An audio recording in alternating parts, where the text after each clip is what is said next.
परमेश्वर का धन्यवाद हो, इस सुंदर शाम के समय एक और बार प्रभु ने हमें दिए हैं कि हम सब लोग इस माध्यम के द्वारा एकत्रित हो सकें।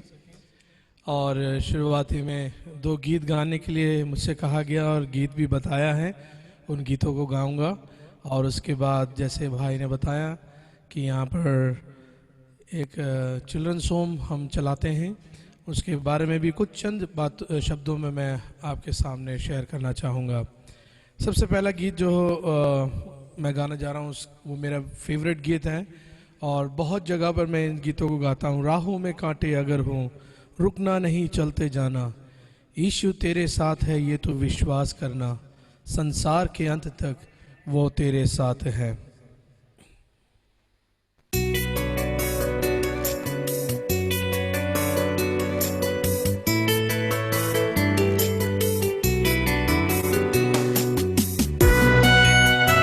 आवाज आ रही है?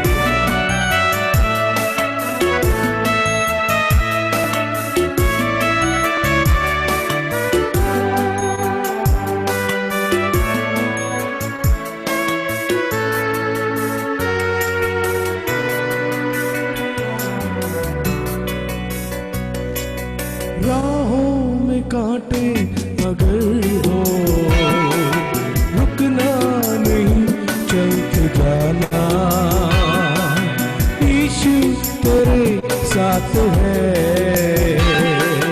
ये तू विश्वास करना, संसार के अंत तक वो तेरे साथ है। राहों में कांटे अगर हो, रुकना नहीं चलते जाना, यीशु तेरे साथ है ये तू विश्वास करना, संसार के अंत तक वो तेरे साथ है।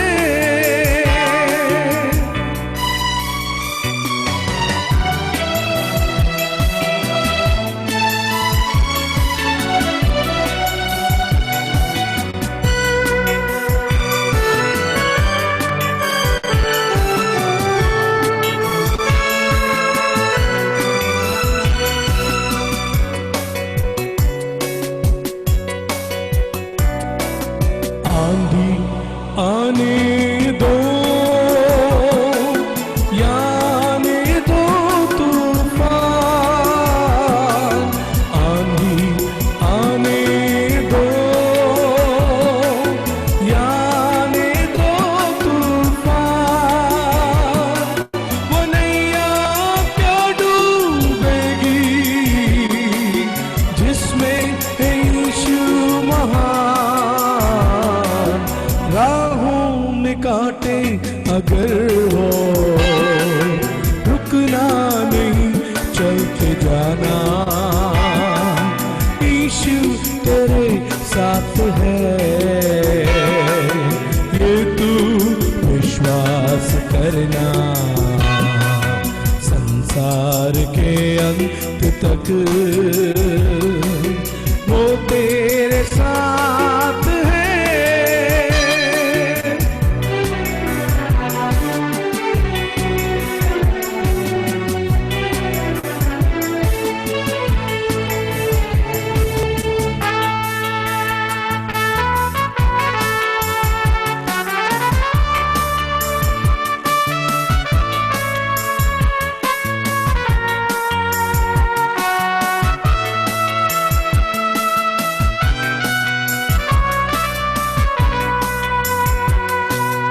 दुख से भरी है जिंदगी, मुसीबत भरे रास्ते, दुख से भरी है जिंदगी, मुसीबत भरे रास्ते, दुख दूर हो जाएंगे तेरे अगर तू यीशु के साथ है। राहों में कांटे अगर हो,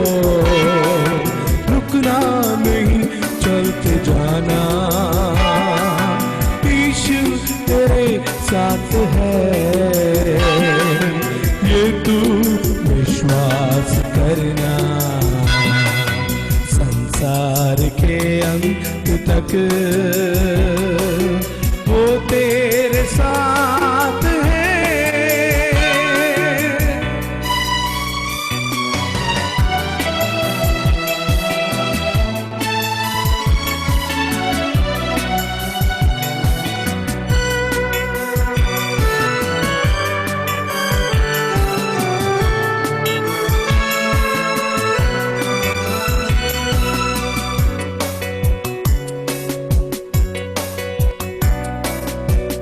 मौत का डर सतावे तुझे, सलीब पर तू गौर कर।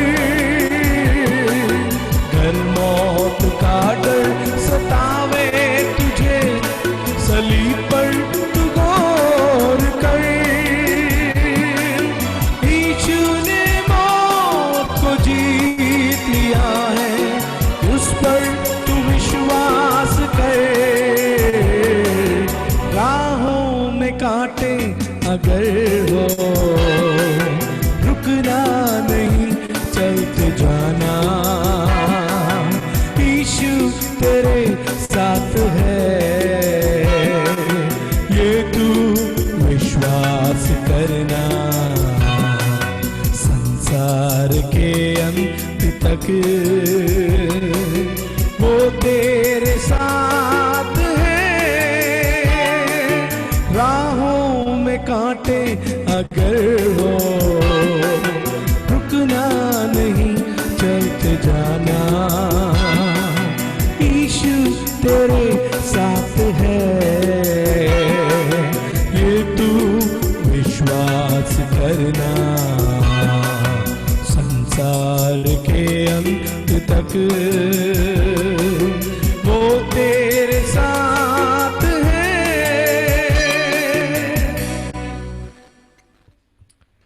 सचमुच में वो परमेश्वर अपने वायदाओं को पूरा करने वाला है। मत्ती रचित सुसमाचार 28वें अध्याय और उसके 20वें आयत में हम पढ़ते हैं, प्रभु यीशु मसीह ने स्वयं वायदा किया कि मैं संसार के अंत तक मैं तुम्हारे साथ रहूँगा।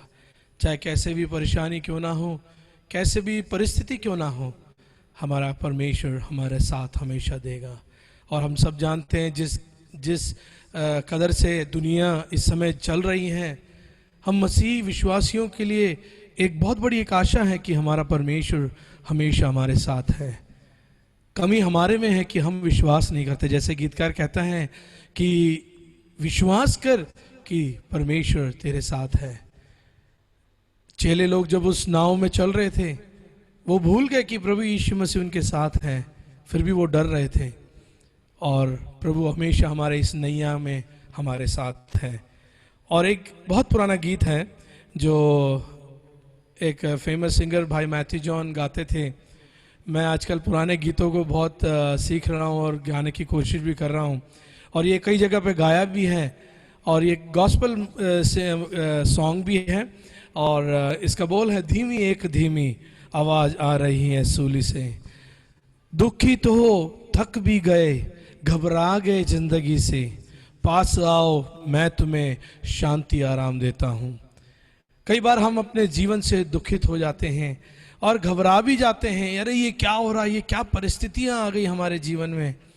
लेकिन प्रभु कहता है, घबराओ मत, मेरे पास आओ, मैं तुम्हें शांति और आराम देता हूँ। ये गीत, और मैं आशा करता हूँ कि आप इस गीत का आनंद जरूर लेंगे।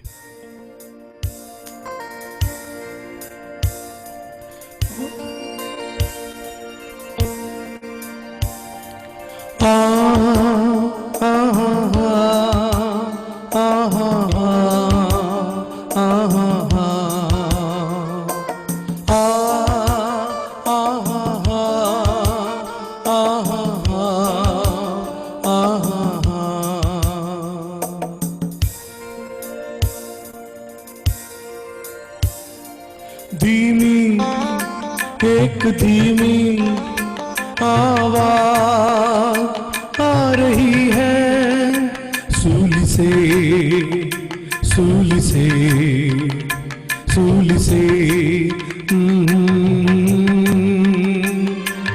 धीमी एक धीमी आवाज आ रही है सूली से, सूली से, सूली से।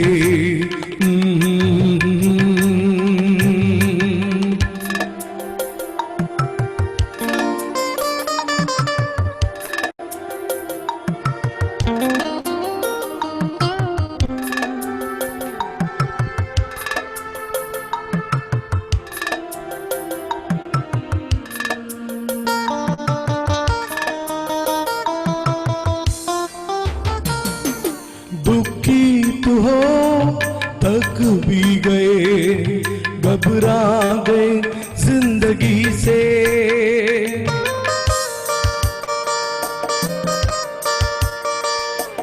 दुखी तो हो तक भी गए, घबरा गए जिंदगी से।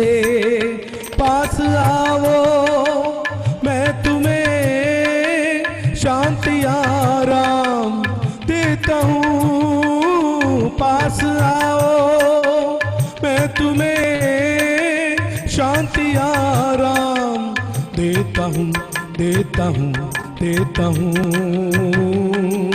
धीमी एक धीमी आवाज आ रही है सूली से, सूली से, सूली से।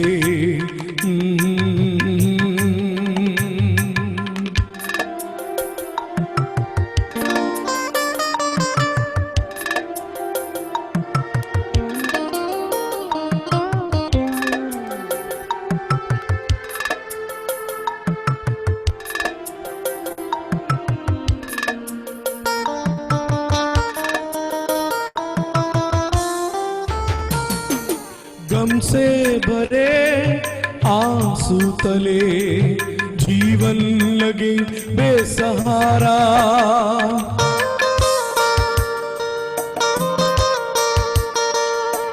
गम से भरे आंसू तले जीवन लगे बेसहारा।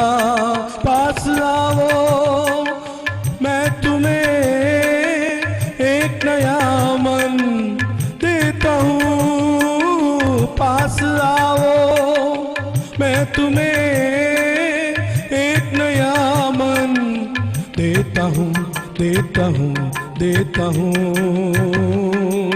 धीमी एक धीमी आवाज आ रही है सूली से, सूली से, सूली से। धीमी एक धीमी आवाज आ रही है सूली से, सूली से, सूली से।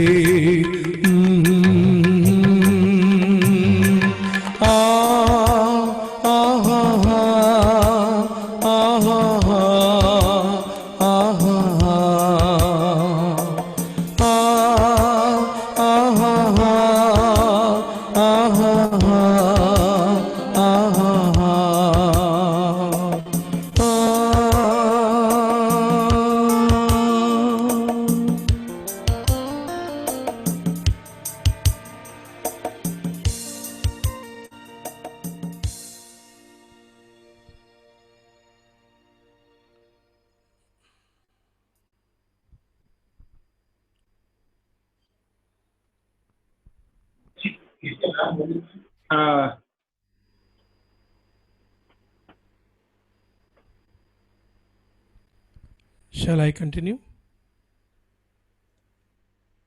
Yeah, please.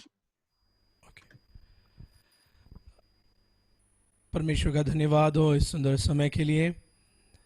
प्रिय भाई मोनी ने मुझे बताया कि यहाँ की जो चिल्ड्रंस होम के बारे में 5 मिनट में बताने के लिए, ये शायद मेरे हिसाब से दूसरा एक मौका है जो मुझे मिला कि मैं यहाँ की जो छोटी सी सेवकाई जो हम करते हैं बच्चों के बीच में, उसके बारे में मैं शेयर कर सकूं। मेरे और मेरी पत्नी के जीवन में एक बहुत बड़ी एक विज़न था कि हम बच्चों के साथ सेवकाई करें। और ये विज़न और ये दर्शन जब हमारे जीवन में आया और हम लोग सोच रहे थे कि कैसे इसको करें आगे और कैसे इस सेवकाई को हम शुरू करें। और मेरे मम्मी और पापा दोनों 1980 से फरीदाबाद और दिल्ली, गुड़गांव कि यहाँ के जितने लेप्रोसी कॉलोनी हैं यहाँ जाते थे। और मुझे भी याद है बचपन से जब मैं बड़ा हुआ और जब मैं इंस्ट्रूमेंट बजाने लगा तो मुझे भी साथ लेके जाते थे। हर संडे शाम को, निरंतर हर संडे शाम को फरीदाबाद के लेप्रोसी कॉलोनी में हम लोग मीटिंग करने जाते थे। मैं अकॉर्डियन लेके जाता था, कभी गिटार लेके जाता था। ऐसे हम लोग जब जाया करते थे, फिर दिल्ली में भी हम जाया करते। दिल्ली आर के पुरम में लेप्रोसी कॉलोनी है, वहाँ जाया करते थे। गुड़गांव में भी जाते थे।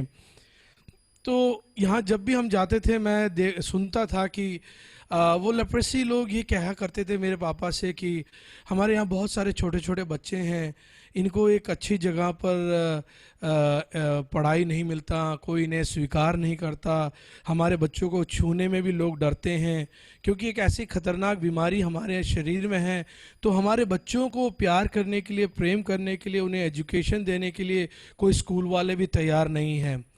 तो ये बातें मेरे पापा से शेयर करते हुए मैंने कई बार सुना। और हमारे जीवन में बड़ी इच्छा थी कि इन बच्चों के लिए एक चिल्ड्रंस होम खोलें, लेकिन कभी हो नहीं पाया था, कारण कि फाइनेंशियल प्रॉब्लम्स के कारण, और इसके पीछे बहुत फाइनेंस लगता है, इसलिए हम कर नहीं पा रहे थे। और लेकिन परमेश्वर ने धीरे धीरे धीरे जब मेरी शादी भी हो गई और फिर रस्टीना भी और हम लोग भी लेप्रोसी कॉलोनी जाते थे और हमारी बड़ी इच्छा थी इन बच्चों को देख करके। छोटे छोटे बच्चे, बहुत प्यारे बच्चे, जब हम मीटिंग करते थे तो बच्चे नीचे मिट्टी में खेलते हुए हमने देखा, हमारे सामने उनको बिठाते थे, पूरे बुरे अवस्था में थे वो लोग। और ऐसे बच्चों को लेने के लिए हम लोग बहुत प्रार्थना किए। और ऐसे बच्चे भी हैं वहाँ पर कॉलोनी में थे जहाँ जिनके पेरेंट्स लेप्रोसी बीमारी ऑलरेडी है, साथ साथ में ट्यूबरक्लोसिस और कुछ लोगों को कैंसर के कारण वो भी गुजर गए हैं और बच्चे अनाथ घूम रहे हैं वहाँ पर। और 2010 में दिसंबर में मेरी मम्मी ने हमसे ये बात को शेयर किया कि एडविन, हम लोग एक ऐसे चिल्ड्रंस होम खोलेंगे, तुम लोग भी उसमें एक्टिवली इन्वॉल्व होना है, करना है, प्रार्थना करो इन बच्चों के लिए। ऐसे मम्मी बोल के केरला चली गई और 15 दिन बाद वो प्रभु के पास चली गई।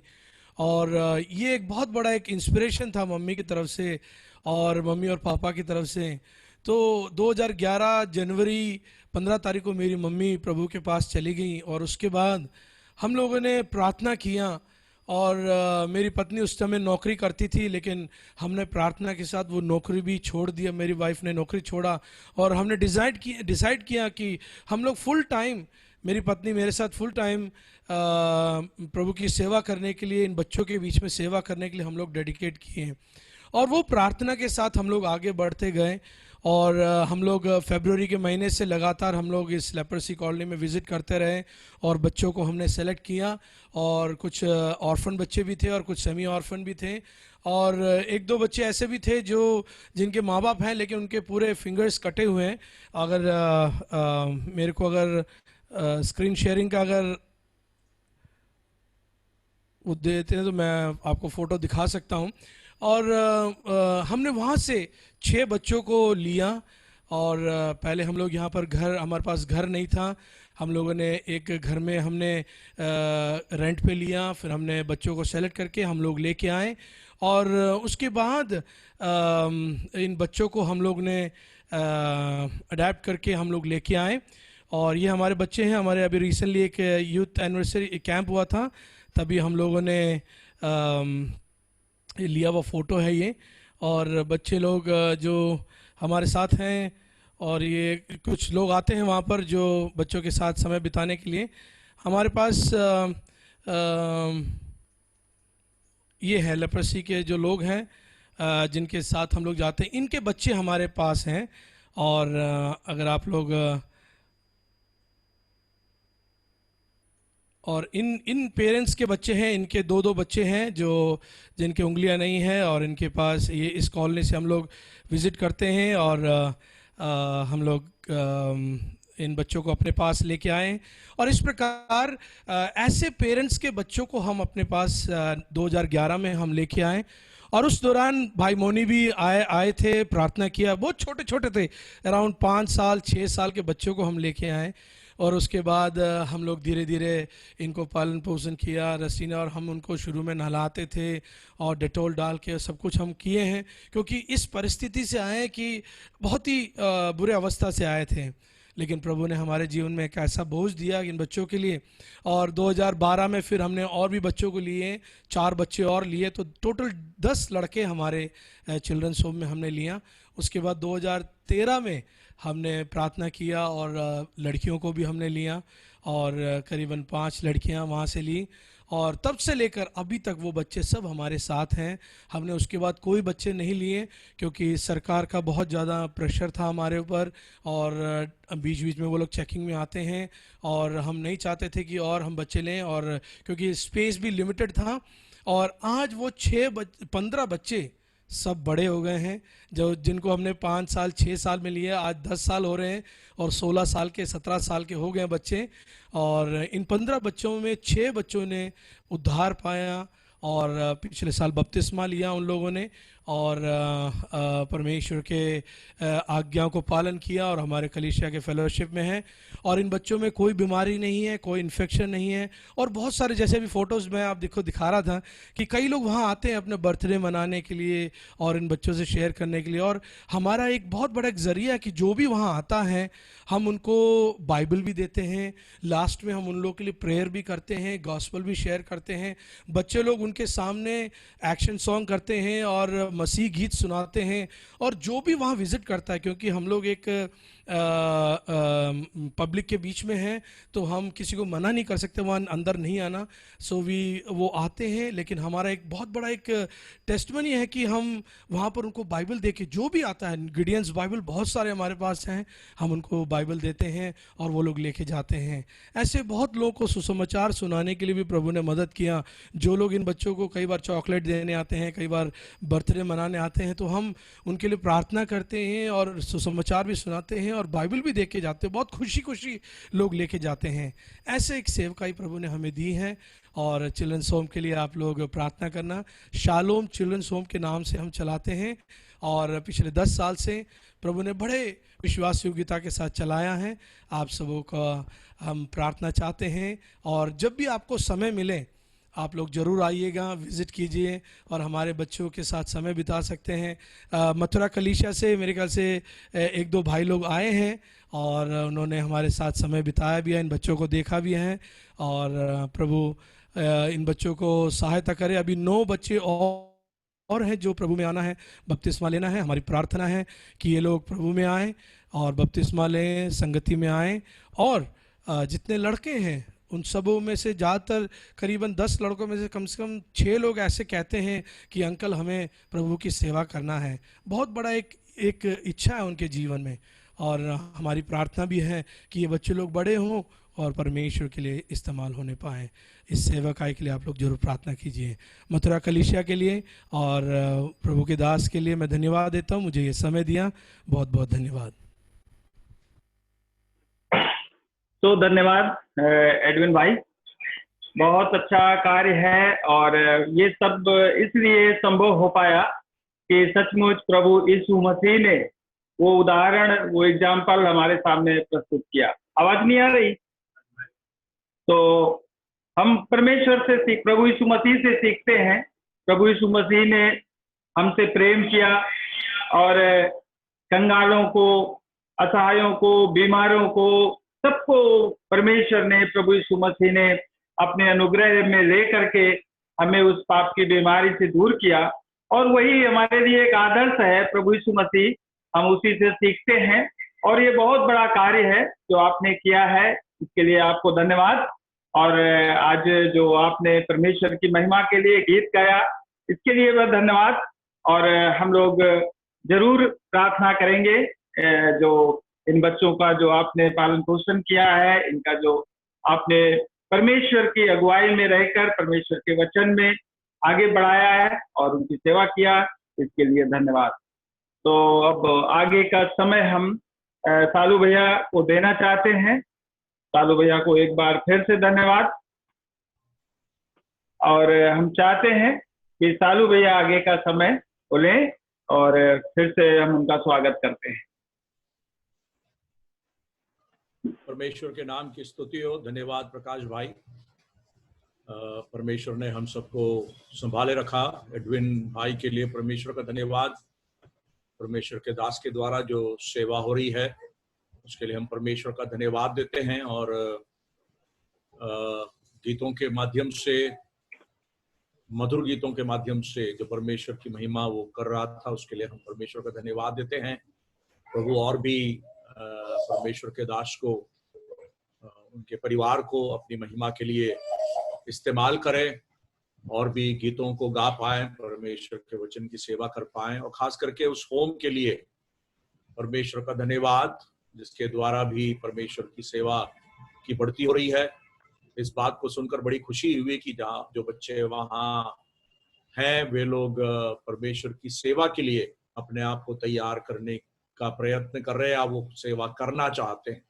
परमेश्वर की स्तुति हो उसके लिए। परमेश्वर सहायता करे कि परमेश्वर उस प्रकार का दर्शन और भी अपने लोगों को, इन बच्चों के द्वारा अपने लोगों के बीच में कराए और परमेश्वर अपनी महिमा उन सेवकाइयों के द्वारा दे। जूम के माध्यम से जितने प्रिय लोग जुड़े हैं, आप सबों का एक बार और परमेश्वर के नाम में स्वागत और आप सबको प्रभु यीशु मसीह के नाम में हार्दिक अभिनंदन। आप सबको जय मसीह की। यहाँ मौसम बहुत ही ठंडा हो गया है, बहुत जोरों के बारिश हो रही है, बिजली चमक रही है, बादल गरज रहा है। हम प्रार्थना करते रहें कि नेटवर्क में कोई प्रॉब्लम ना हो। नेटवर्क बहुत ही ज्यादा वेरिएशन हो रहा है, इधर उधर हो रहा है, इसलिए आप लोग प्रार्थना में लगे रहें और परमेश्वर के वचन को हम सुनते रहें। एक छोटी सी घटना जो मैं पढ़ा हूं उसको मैं आप लोगों के सामने रखते हुए वचन की सेवा की ओर मैं जाना चाहता हूं। एक दिन एक माँ अपनी बेटी से कहती है, बेटी बाहर डेवढ़ी में जो झाड़ू रखा है तो उसे अंदर ले आ ताकि मैं झाड़ू मारूं घर में। रात हो चुकी थी और झाड़ू की आवश्यकता थी, परंतु झाड़ू घर के बाहर डेवढ़ी में रखी हुई। तो बच्ची मना करने लगी। बच्ची बोली, नहीं मामा मैं नहीं जाऊंगी, मैं नहीं जाऊंगी। तो माँ ने बहुत जोर दी। माँ बोली, बेटा नहीं जाओ, तुम झाड़ू ले आओ। तो फिर वो मना करने लगी। वो कहती है कि मुझे डर लग रहा है, मैं अंधेरे में नहीं जा सकती हूँ। तो माँ ने कहा, तू डरती क्यों है, परमेश्वर है ना, डरती क्यों है, परमेश्वर है। तो जैसे ही माँ ने उस बात को कही, बेटी बड़े हिम्मत के साथ दरवाजा खोलती है। डेवढ़ी की ओर का जो दरवाजा है उसको खोलती है और वहां जाकर डेवढ़ी के वहां पर दरवाजे पर खड़े होकर कहती है, परमेश्वर आप वहां पर हो तो मुझे वो झाड़ू जरा दे दीजिएगा। उसको पढ़कर मुझे बड़ा अच्छा लगा।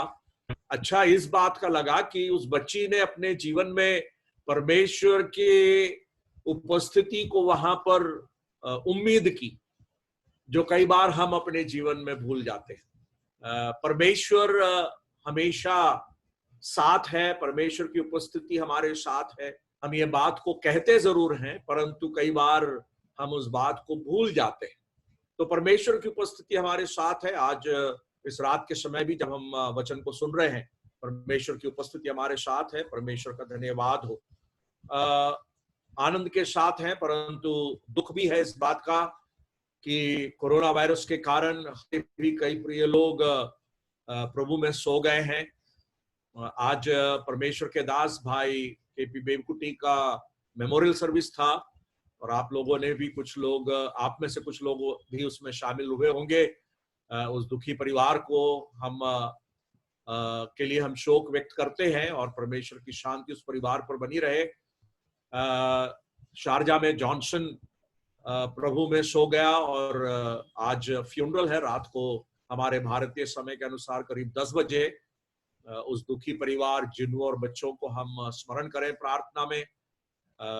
जॉनसन की मम्मी, उसकी बहन और जिन्नू के पापा मम्मी इनको सबको हम प्रार्थना में याद रखें और हम बहुत ही गहरा शोक व्यक्त करते हैं अपने परिवार की ओर से, कलीसिया की ओर से उस दुखी परिवार के लिए। थोड़ी देर हम परमेश्वर के वचन को सुनेंगे। परमेश्वर की कलीसिया में विश्वासियों की जो जिम्मेदारी है, परमेश्वर की स्थानीय कलीसिया में विश्वासियों की जो जिम्मेदारी है, उस पर हम विचार कर रहे थे। उस विषय में आगे बढ़ने से पहले 2-3 सवाल जो रखे गए थे, उन सवालों का जवाब मैं देना चाहूंगा। हालांकि वो सवाल अपने आप में ही बहुत बड़ा अध्ययन है। उन बातों पर जाना अभी समय के अनुसार, समय को देखते हुए वो मुश्किल है, परंतु फिर भी संक्षिप्त में मैं जवाब दूंगा। 3 सवाल है मेरे पास। पिछले परसों जो अध्ययन मैंने लिया था, उसके आधार पर जो 3 सवाल आए हैं, उन 3 सवालों का जवाब मैं आप लोगों को देना चाहूंगा। पहला सवाल यह है, हालांकि क्रम दूसरा था, मैंने अपने आप में इस क्रम को अरेंज किया है ताकि उसको हम समझ पाए। विश्वासी के लिए, मसीह के लिए कलीसिया महत्वपूर्ण क्यों है? Why church is important for a believer? एक विश्वासी के लिए, एक मसीह के लिए कलीसिया क्यों महत्वपूर्ण है, क्यों महत्व रखता है? एक वाक्य में अगर उसका जवाब दे तो सरल शब्दों में इस प्रकार कह सकते हैं, क्योंकि मसीह के लिए कलीसिया महत्वपूर्ण है। मसीह के लिए कलीसिया महत्वपूर्ण है और हम लोग उस कलीसिया के अंग हैं, और इसलिए कलीसिया हमारे लिए महत्वपूर्ण है या महत्वपूर्ण होनी चाहिए। मेरे प्यारों, एक बात को हमें स्मरण रखना जरूरी है कि कलीसिया जो है एक ऐसा जीवित संस्था है जिसे प्रभु यीशु मसीह ने मोल लिया है। यह एक जीवंत संस्था है। It's a living organism. और इस जीवित संस्था के कारण से, वो कारण इसलिए है क्योंकि यीशु मसीह ने अपना प्राण देकर, अपना जान देकर मोल लिया है। और यीशु मसीह जब इसे मोल लिया, मुझे और आपको जब उसने मोल लिया, तो वह बहुत ही महत्वपूर्ण बात है। उसके अलावा और भी कई व्यवहारिक बातें हैं जिसके कारण से कलीसिया एक विश्वासी के लिए महत्वपूर्ण होता है। संगति या एक साथ जमा होना, संगति करना, एक साथ मिलना, एक दूसरे को प्रोत्साहन देना, ये सारी बातें उसमें शामिल है। तो ये एक समूह है, एक झुंड है। और जैसे पहले दिन मैंने आपको स्मरण दिलाया, यह परमेश्वर का घराना है। अगर हम अपने घराने को महत्व देते हैं, इस संसार में हमारे घराने को अगर हम महत्व देते हैं, तो उससे बहुत ही ज्यादा परमेश्वर का घराना, जो परमेश्वर की कलीसिया है, जिसको हम सत्य का खंबा और सत्य की नींव होकर समझते हैं और जानते हैं, वो हमारे लिए महत्वपूर्ण है, क्योंकि वो हमारा जीवन का भाग है, हिस्सा है। और कलीसिया का मसीह के साथ वो संबंध है जिस प्रकार पति पत्नी का संबंध है, जैसे हम इफिसियों की पत्री 5वें अध्याय में पढ़ते हैं। तो इस कारण से एक विश्वासी के लिए कलीसिया बहुत ही महत्वपूर्ण है, और इसे कम ना आंके, कलीसिया की बातों को, आपकी स्थानीय कलीसिया की बातों को आप कम ना आंके, परंतु इसे बहुत ही महत्वपूर्ण समझे इन कारणों के विषय से। दूसरा सवाल यह है, समर्पण के बारे में मैंने उस दिन बताया था। तो यह सवाल आया है कि यह समर्पण एक व्यक्ति के जीवन में कैसे संभव हो सकता है? क्या उस प्रकार का समर्पण एक व्यक्ति के जीवन में हो सकता है? समर्पण मेरे प्यारों, वो एक प्रोग्रेसिव, पीढ़ी दर क्या कहते हैं, कदम पे कदम या एक एक स्टेप आगे बढ़ने का एक अनुभव है। हम धीरे धीरे एक एक कदम हम अपने जीवन को परमेश्वर के हाथों में समर्पित करते हुए जाते हैं। एक आयत जो बहुत ही महत्वपूर्ण है, गलतियों की पत्री 2 अध्याय और उसकी 20वीं आयत, जहां पर पौलुस इस बात को कहता है, जिस क्षण हमने यीशु मसीह को अपना उद्धारकर्ता और प्रभु होकर ग्रहण किया, वहां पर प्रभु यीशु मसीह पौलुस परमेश्वर का दास कहता है, गलतियों की पत्री 2 अध्याय उसके 20वीं आयत में, वो कहता है, मैं मसीह के साथ क्रूस पर चढ़ाया गया हूं, मैं मसीह के साथ क्रूस पर चढ़ाया गया हूं। यह एक वास्तविकता है, यह एक प्रक्रिया नहीं है। ध्यान दीजिए, ये एक प्रक्रिया नहीं है, परंतु ये एक वास्तविकता, it's a reality that has happened. एक वास्तविकता है जो हमारे जीवन में संभव हुआ है, घटित हुआ है, जब हमने यीशु मसीह को अपना उद्धारकर्ता और प्रभु होकर ग्रहण किया। क्या है वो? मैं मसीह के साथ क्रूस पर चढ़ाया गया। तो ये अगर वास्तविकता है, तो इस वास्तविकता के आधार पर हमारे जीवन को हमें मसीह के लिए समर्पित करना, यह हमारे व्यवहार में आना जरूरी है। और इसलिए पौलुस वहां पर कहता है, उस आयत को हम आगे बढ़ेंगे, आगे पढ़ेंगे, गलतियों 2:20, अब मैं जीवित न रहा पर मसीह मुझ में जीवित है, और मैं शरीर में अब जो जीवित हूं तो केवल उस विश्वास से जीवित हूं जो परमेश्वर के पुत्र पर है, जिसने मुझसे प्रेम किया और मेरे लिए अपने आप को दे दिया। तो यह बेसिक या मूलभूत कारण है जिसके वजह से मुझे अपने जीवन को प्रभु के लिए समर्पित रखना है। और जीवन में समर्पित रहने का मतलब है, मैं जीवित नहीं परंतु मसीह मुझ में जीवित है। मेरे जीवन में मसीह दिखना चाहिए, जहां पर मेरा जीवन मसीह के साथ क्रूस पर चढ़ाया गया है। मैं मसीह के साथ क्रूस पर चढ़ाया गया हूं।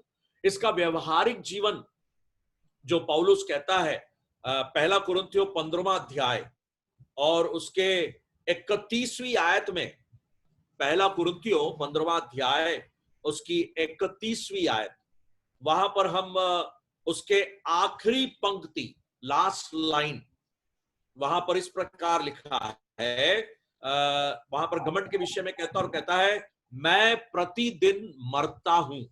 आपने ध्यान दिया उस आयत को? वहां पर आखिरी पंक्ति में लिखा है, मैं प्रतिदिन मरता हूं। तो समर्पण जो है मेरे जीवन में, वो समर्पण क्या ये एक व्यक्ति के जीवन में संभव हो सकता है, घटित हो सकता है? ये संभव है, बिल्कुल। मेरे जीवन में मुझे यह बात को एहसास करना कि मैं रोज मर रहा हूं, मेरा मैं मर रहा है, मैं अपने जीवन में मर रहा हूं, मैं घटूं और प्रभु बढ़े, जिस प्रकार यूहन्ना बपतिस्मा देने वाले ने कहा।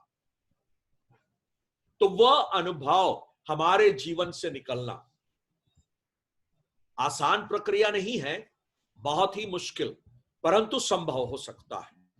तो समर्पण का मतलब वो है जहां पर एक व्यक्ति अपने मसीही जीवन में अपने आप को मरा हुआ समझता है और यीशु मसीह उसमें जीवित है, इस बात को समझता है।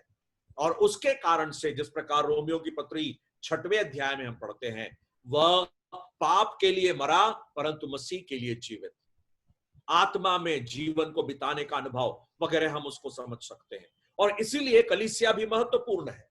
कलीसिया एक विश्वासी के लिए इसीलिए महत्वपूर्ण है। मैं विश्वास करता हूं कि मेरे सवाल का जवाब, आपके सवाल का जवाब आपको प्राप्त हो रहा है। तीसरा सवाल जो था वो मैंने जब दुल्हन रूपक अलंकार के विषय में कह रहा था, मैंने कहा कलीसिया को दुल्हन के रूप में प्रकट किया गया है, या दुल्हन करके रूपक अलंकार के रूप में वो प्रकट किया गया है। तो सवाल ये था कि कलीसिया की सुंदरता क्या है? क्या है कलीसिया की सुंदरता?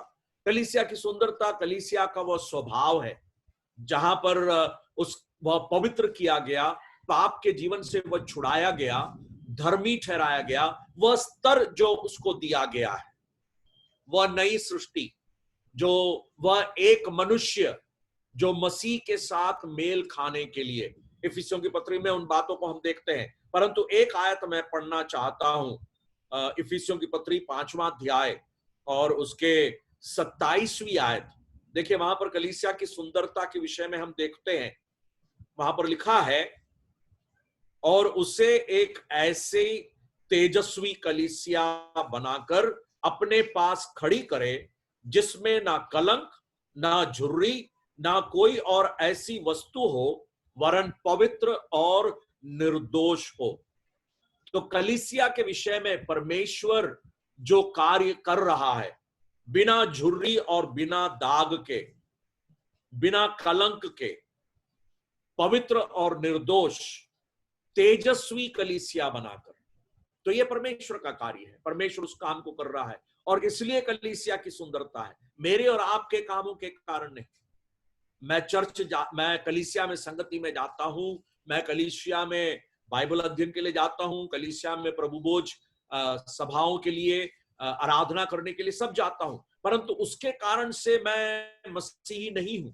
मैं मसीही इसलिए हूं क्योंकि यीशु मसीह के लहू में मैं नया ठहराया गया हूं, मैं नया बनाया गया हूं। स्वभाव से, स्वाभाविक स्वभाव से मैं बहुत गंदा हूं, स्वाभाविक स्वभाव से मैं बहुत ही अनर्थकारी हूं, स्वाभाविक स्वभाव से मैं पाप में अपने जीवन को बिताता हूं, परंतु यीशु मसीह के लहू ने, जब मैंने उस यीशु मसीह पर विश्वास किया, अपना भरोसा रखा, अपना उद्धार करता और प्रभु होकर स्वीकार करके अपने जीवन को समर्पित किया, वहां पर मेरे जीवन में तब्दीली आई। और इसलिए हम लोग इस गीत को गाते हैं, जब से प्यारा यीशु आया मेरा जीवन बदल गया, है ना। हम लोग उस गीत को गाते हैं। पता नहीं हम में से कितने लोग इन गीतों को गाते समय उसके अर्थ को समझते हैं। जब से मैंने उसे है पाया मेरा जीवन बदल गया। तो वो परिवर्तन और वो सुंदरता जो कलीसिया में देखी जाती, वही अब कलीसिया की सुंदरता, निष्कलंक और निर्दोष, पवित्र और निर्दोष, बिना किसी कलंक और झुर्री के वह तेजस्वी कलीसिया बनाकर वह खड़ा करेगा। वो कलीसिया की सुंदरता है। जैसे मैंने बताया आपको कि हम जैसे गाते हैं, जब से प्यारा यीशु आया मेरा जीवन बदल गया, तो गीतों को गाते समय हम उसके महत्व को समझते हुए, उनके शब्दों को समझते हुए हम गाएं, है ना। किसी ने कहा है, किसी परमेश्वर के दास ने कहा, मसीही लोग सबसे ज्यादा झूठ तब बोलते हैं जब वो गीत गाते हैं, है ना। सही बात है, सबसे ज्यादा झूठ वे लोग तब बोलते हैं जब गीत गाते हैं।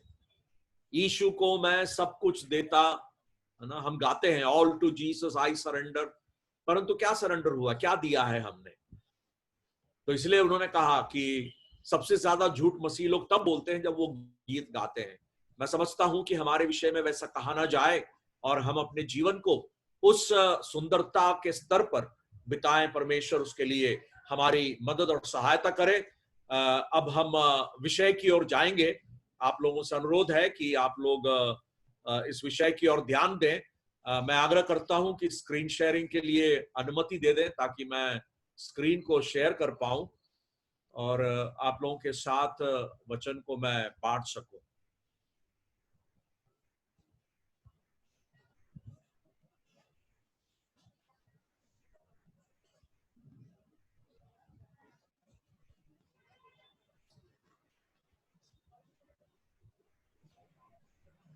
Is the screen sharing allowed?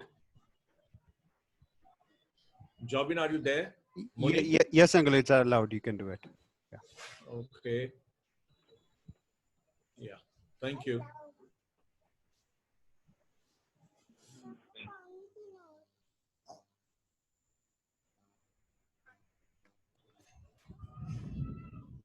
तो हम उस विषय की ओर आ जाएं जिस विषय पर हम अध्ययन कर रहे थे, और उस विषय को हम देखेंगे। कलीसिया में विश्वासियों की जिम्मेदारी, हम उस विषय को देख रहे थे। कलीसिया परमेश्वर का घराना है, वो सत्य का खंबा और सत्य की नींव है। इन बातों को देख लिया है। हमने देखा कलीसिया का निर्माण करता प्रभु यीशु मसीह है, मत्ती रचित सुसमाचार 16वें अध्याय में देखा। उसके बाद कलीसिया के परिभाषा को हमने देखा।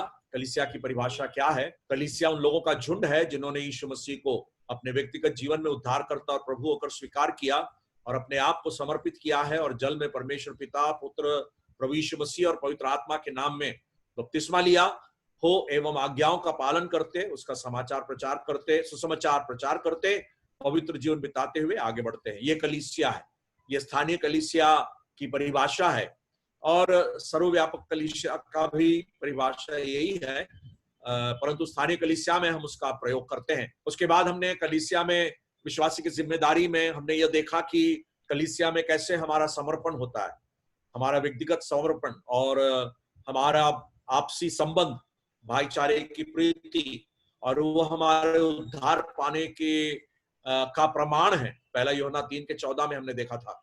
और उसके बाद हमने यह देखा कि हम लेखा देने के लिए ठहराए गए हैं, और उस लेखा देने के विषय में भी हमने देखा था, जहां पर कलीसिया में सबकी जिम्मेदारी के विषय में बताई जाती है। हम सबकी जिम्मेदारी है, अगर हम जिम्मेदारी को पूरा नहीं करते हैं, लेखा तो हम सबको देना ही होगा, और हम सबकी जिम्मेदारी है कि हम अपने काम को पूरा पूरा करें। उसके बाद कलीसिया के लिए उपयोग किए गए अलग अलग रूपक अलंकार को हम देख रहे थे। हमने पहला देखा कि ये रचना या इमारत है, और वह जो है मजबूती और दृढ़ नींव में एकता को दर्शाता है। इफिसियों की पत्री 2 अध्याय के 21वें आयत में हमने उस विषय को देखा था। दूसरा जो रूपक अलंकार हमने देखा वो पवित्र मंदिर है, परमेश्वर का निवास स्थान है। इफिसियों की पत्री 2 अध्याय 21वीं और 22वीं आयत, जहां पर हमने इस बात को देखा कि वो आराधना और गवाही में एकता को दर्शाता है। वो एकता के महत्व को हम समझ सकते हैं, जहां पर आराधना और गवाही दर्शाई जाती है। उसके बाद तीसरा जो रूपक अलंकार हमने देखा वो देह या शरीर, इफिसियों की पत्री 1 अध्याय 23वीं आयत के आधार पर हमने देखा था, और वहां पर देह के विषय में व्यवस्थित कार्य एवं जीवन में एकता।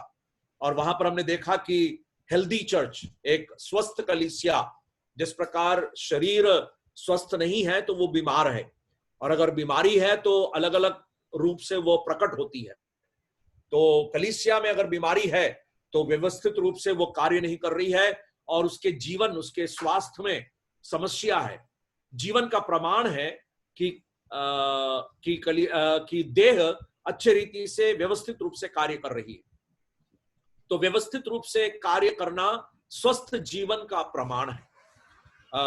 कई लोगों के शरीर में जीवन है परंतु स्वस्थ या व्यवस्थित कार्य नहीं हो रहा है। कई तरह की बीमारी शरीर में, ऐसे कई स्थानीय कलीसियाएं हैं, और यह दुख की बात है। जीवन है परंतु जिस प्रकार से जीवन होना चाहिए वो जीवन नहीं है, चाहे वो व्यक्तिगत अनुभव में हो या कलीसियाई अनुभव में।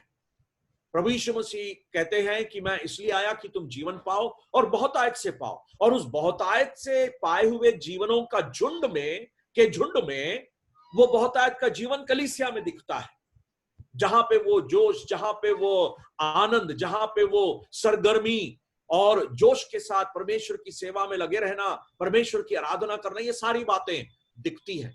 तो शरीर जो है व्यवस्थित कार्य एवं जीवन में एकता को दर्शाता है, और इसलिए शरीर को शरीर रूपक अलंकार के रूप में कलीसिया के लिए दर्शाया गया है। वहां पर वो संबंध को भी दर्शाता है, संबंध के महत्व को, रिश्ते के महत्व को। जिस प्रकार एक शरीर में अलग अलग अंग हैं, और अलग अलग अंग अपने अपनी जिम्मेदारियों को एक दूसरे के सहयोग के साथ काम कर रही है। हमारे शरीर में मान लीजिए हमारे गाल में एक मच्छर आकर बैठ गया और खून चूस रहा है, अगर हाथ कहे कि मच्छर को काटने दे, गाल से खून निकलने दे, मैं परवाह नहीं करता, तो क्या शरीर में एकता है? नहीं है। दिमाग जो है हाथ को आज्ञा देती है, हाथ उठा और उस मच्छर को मार, और तब वह काम होता है। स्वस्थ शरीर का वह लक्षण है। तो मेरे प्यारों, एक दूसरे के साथ सहयोग करना, एक दूसरे के साथ उस रिश्ते के गहराई को दर्शाना, वह इस शरीर के द्वारा हमें सिखाता है। तो यह व्यवस्थित कार्य, व्यवस्थित तरीके से कलीसिया में कार्य होना और जीवन में एकता को दर्शाता है। उसके बाद मैंने दुल्हन के बारे में बताया था, जहां पर सुंदरता एवं प्रेम में एकता को दर्शाता है। प्रेम मसीही जीवन का नींव है। अगर प्रेम नहीं है तो मसीहियत नहीं है, और वो मसीह संबंध का किरीड़ है या रीढ़ की हड्डी है, जो मजबूती के साथ बनाए रखती है। और इसलिए परमेश्वर के वचन, परमेश्वर के बारे में ये लिखा गया, परमेश्वर प्रेम है, और उस प्रेम के कारण हमने भी उस प्रेम को पहचाना। कलीसिया के अंदर वह प्रेम दर्शाया जाता है। पति पत्नी के संबंध के विषय में भी उसी बात को हम पढ़ते हैं इफिसियों की पत्री में, जब 5वें अध्याय के 25वीं आयत में जब पौलुस कहता है इफिसियों की पत्री 5 के 25 में कि हे पतियों, अपनी अपनी पत्नी से प्रेम रखो, जैसे मसीह ने भी कलीसिया से प्रेम करके अपने आप को उसके लिए दे दिया। कलीसिया के लिए प्रभु यीशु मसीह ने अपना प्राण दिया है। कलीसिया यीशु मसीह के लिए आनंद का विषय है, और उस आनंद के विषय को आगे देखकर यीशु मसीह दुख को सहने के लिए अपने आप को तैयार किया था। और उसमें कलीसिया में वो सुंदरता है। क्या सुंदरता? वो सुंदरता जहां पर वो निर्दोष और निष्कलंक, पवित्र होकर, निर्दोष होकर, बिना झुर्री और कलंक के उस महिमा में वह खड़ा करेगा। तो दुल्हन जो है वो रूप अलंकार है जो परमेश्वर की कलीसिया के लिए इस्तेमाल की गई है। अब हम कलीसिया में विश्वासियों की जिम्मेदारी क्या है उसमें हम आएंगे। कुछ जिम्मेदारियों को देखेंगे। मुझे नहीं मालूम मैं सारी जिम्मेदारियों के बारे में कह पाऊंगा कि नहीं, जितना जल्दी हो सके मैं बातों को कहने की, कुछ बातों को, सब बातों को तो कहना नामुमकिन है, मुश्किल है, क्योंकि इतने छोटे समय में ये सारी बातें बताई नहीं जा सकती। कुछ बातों को हम देखेंगे। सबसे पहले जो जिम्मेदारी हम देखते हैं वो है इब्रानियों की पत्री 10वें अध्याय में। इब्रानियों की पत्री 10वें अध्याय में उसके 25वीं आयत में जब लेखक कहता है जमा होने के विषय में, वो कलीसिया में हर एक विश्वासी की जिम्मेदारी है, जमा होना। हम जरा पढ़ेंगे उस आयत को। एक दूसरे के साथ इकट्ठा होना ना छोड़ें, जैसे कि कितनों की रीति है, पर एक दूसरे को समझाते रहें, और जो जो उस दिन को निकट आते देखो त्यों त्यों और भी अधिक यह किया करो। हाँ, एक दूसरे के साथ इकट्ठा होना न छोड़ें, जैसे कि कितनों की रीति है। सबसे पहली और बहुत ही महत्वपूर्ण जिम्मेदारी यह है कि हम लोग एक साथ इकट्ठा होने वाले। स्थानीय कलीसिया उन लोगों का झुंड है, जैसे हमने परिभाषा में देखा था।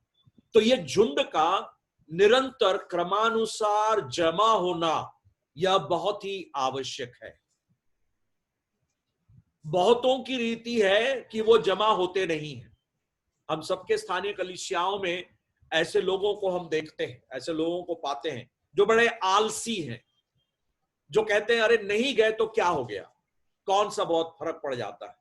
देखिए वहां पर आप उसके ऊपर की आयत को पढ़ेंगे, वहां पर उस जमा होने के प्रेरणा को दर्शाया गया है या उद्देश्य को दर्शाया गया। प्रेरणा से ज्यादा उद्देश्य को दर्शाया गया है। उन जमा होने के उद्देश्य के विषय में हम जरूर आएंगे, परंतु इस आयत के संदर्भ में हम वहां पर देखते हैं 24वीं आयत में, प्रेम और भले कामों में उस्काने के लिए हम एक दूसरे की चिंता किया करें। प्रेम और भले कामों में उस्काने के लिए हम एक दूसरे की चिंता किया करें। हमें एक दूसरे को उस्काना है। अगर एक दूसरे को उस्काना है, अंग्रेजी में वो शब्द प्रोवोक है। प्रोवोक एक सकारात्मक शब्द नहीं है। प्रोवोक शब्द जो है वो अंग्रेजी में वो शब्द नकारात्मक तरीके से इस्तेमाल किया जाता है। अक्सर हम गुस्सा दिलाने के विषय में, don't provoke me to anger, अक्सर हम उस प्रकार का स्टेटमेंट कहते हैं, वाक्य कहते हैं, मुझे गुस्सा मत दिला।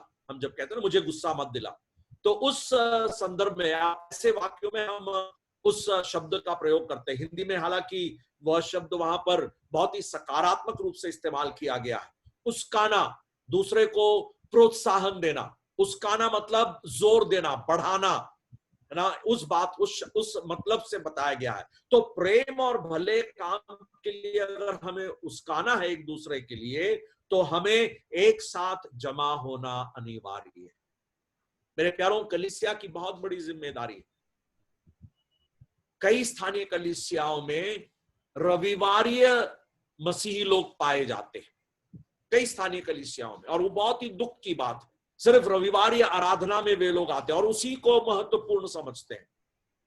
कलीसिया में बाइबल स्टडी में कुछ और लोग आ जाते हैं, परंतु सबसे कम भीड़ जो है प्रार्थना सभाओं में देखी जाती है। जब प्रार्थना मीटिंग होती है उस समय बिल्कुल भीड़ नहीं रहती, कोई नहीं रहता।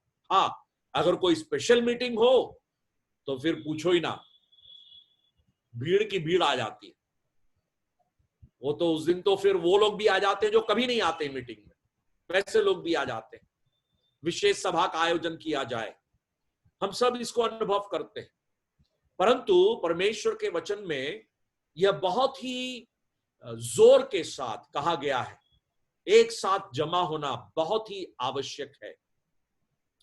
प्रभु यीशु मसीह जमा होने के विषय में मत्ती रचित सुसमाचार 18वें अध्याय में उस बात को कहते हैं।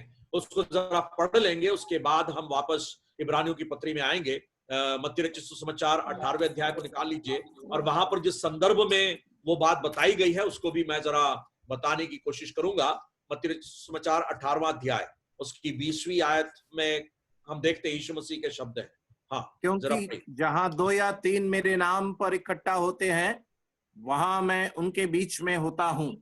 हाँ, क्योंकि वहां पर वो शब्द क्योंकि से शुरू होता है, और जब क्योंकि शब्द का उपयोग किया गया है उसका मतलब यह है कि प्रभु यीशु मसीह कुछ कह रहे थे और उस कहने के अवसर पे इस बात को कही गई है। वहां पर उसका इमीडिएट एकदम से जो वहां पर जो संदर्भ है वहां पर कुछ बांधने और खोलने की बात बताई गई, और ये कलीसिया को दी गई एक बहुत बड़ा अधिकार है। कलीसिया को दिया गया अधिकार है, जो कुछ तुम पृथ्वी पर बांधोगे, वहां पर तुम जो शब्द का प्रयोग है चेलों को देखकर कह रहे हैं, और कलीसिया के लिए बांधोगे वह स्वर्ग में बंधेगा और जो तुम पृथ्वी पर खोलोगे पर स्वर्ग पर खुलेगा।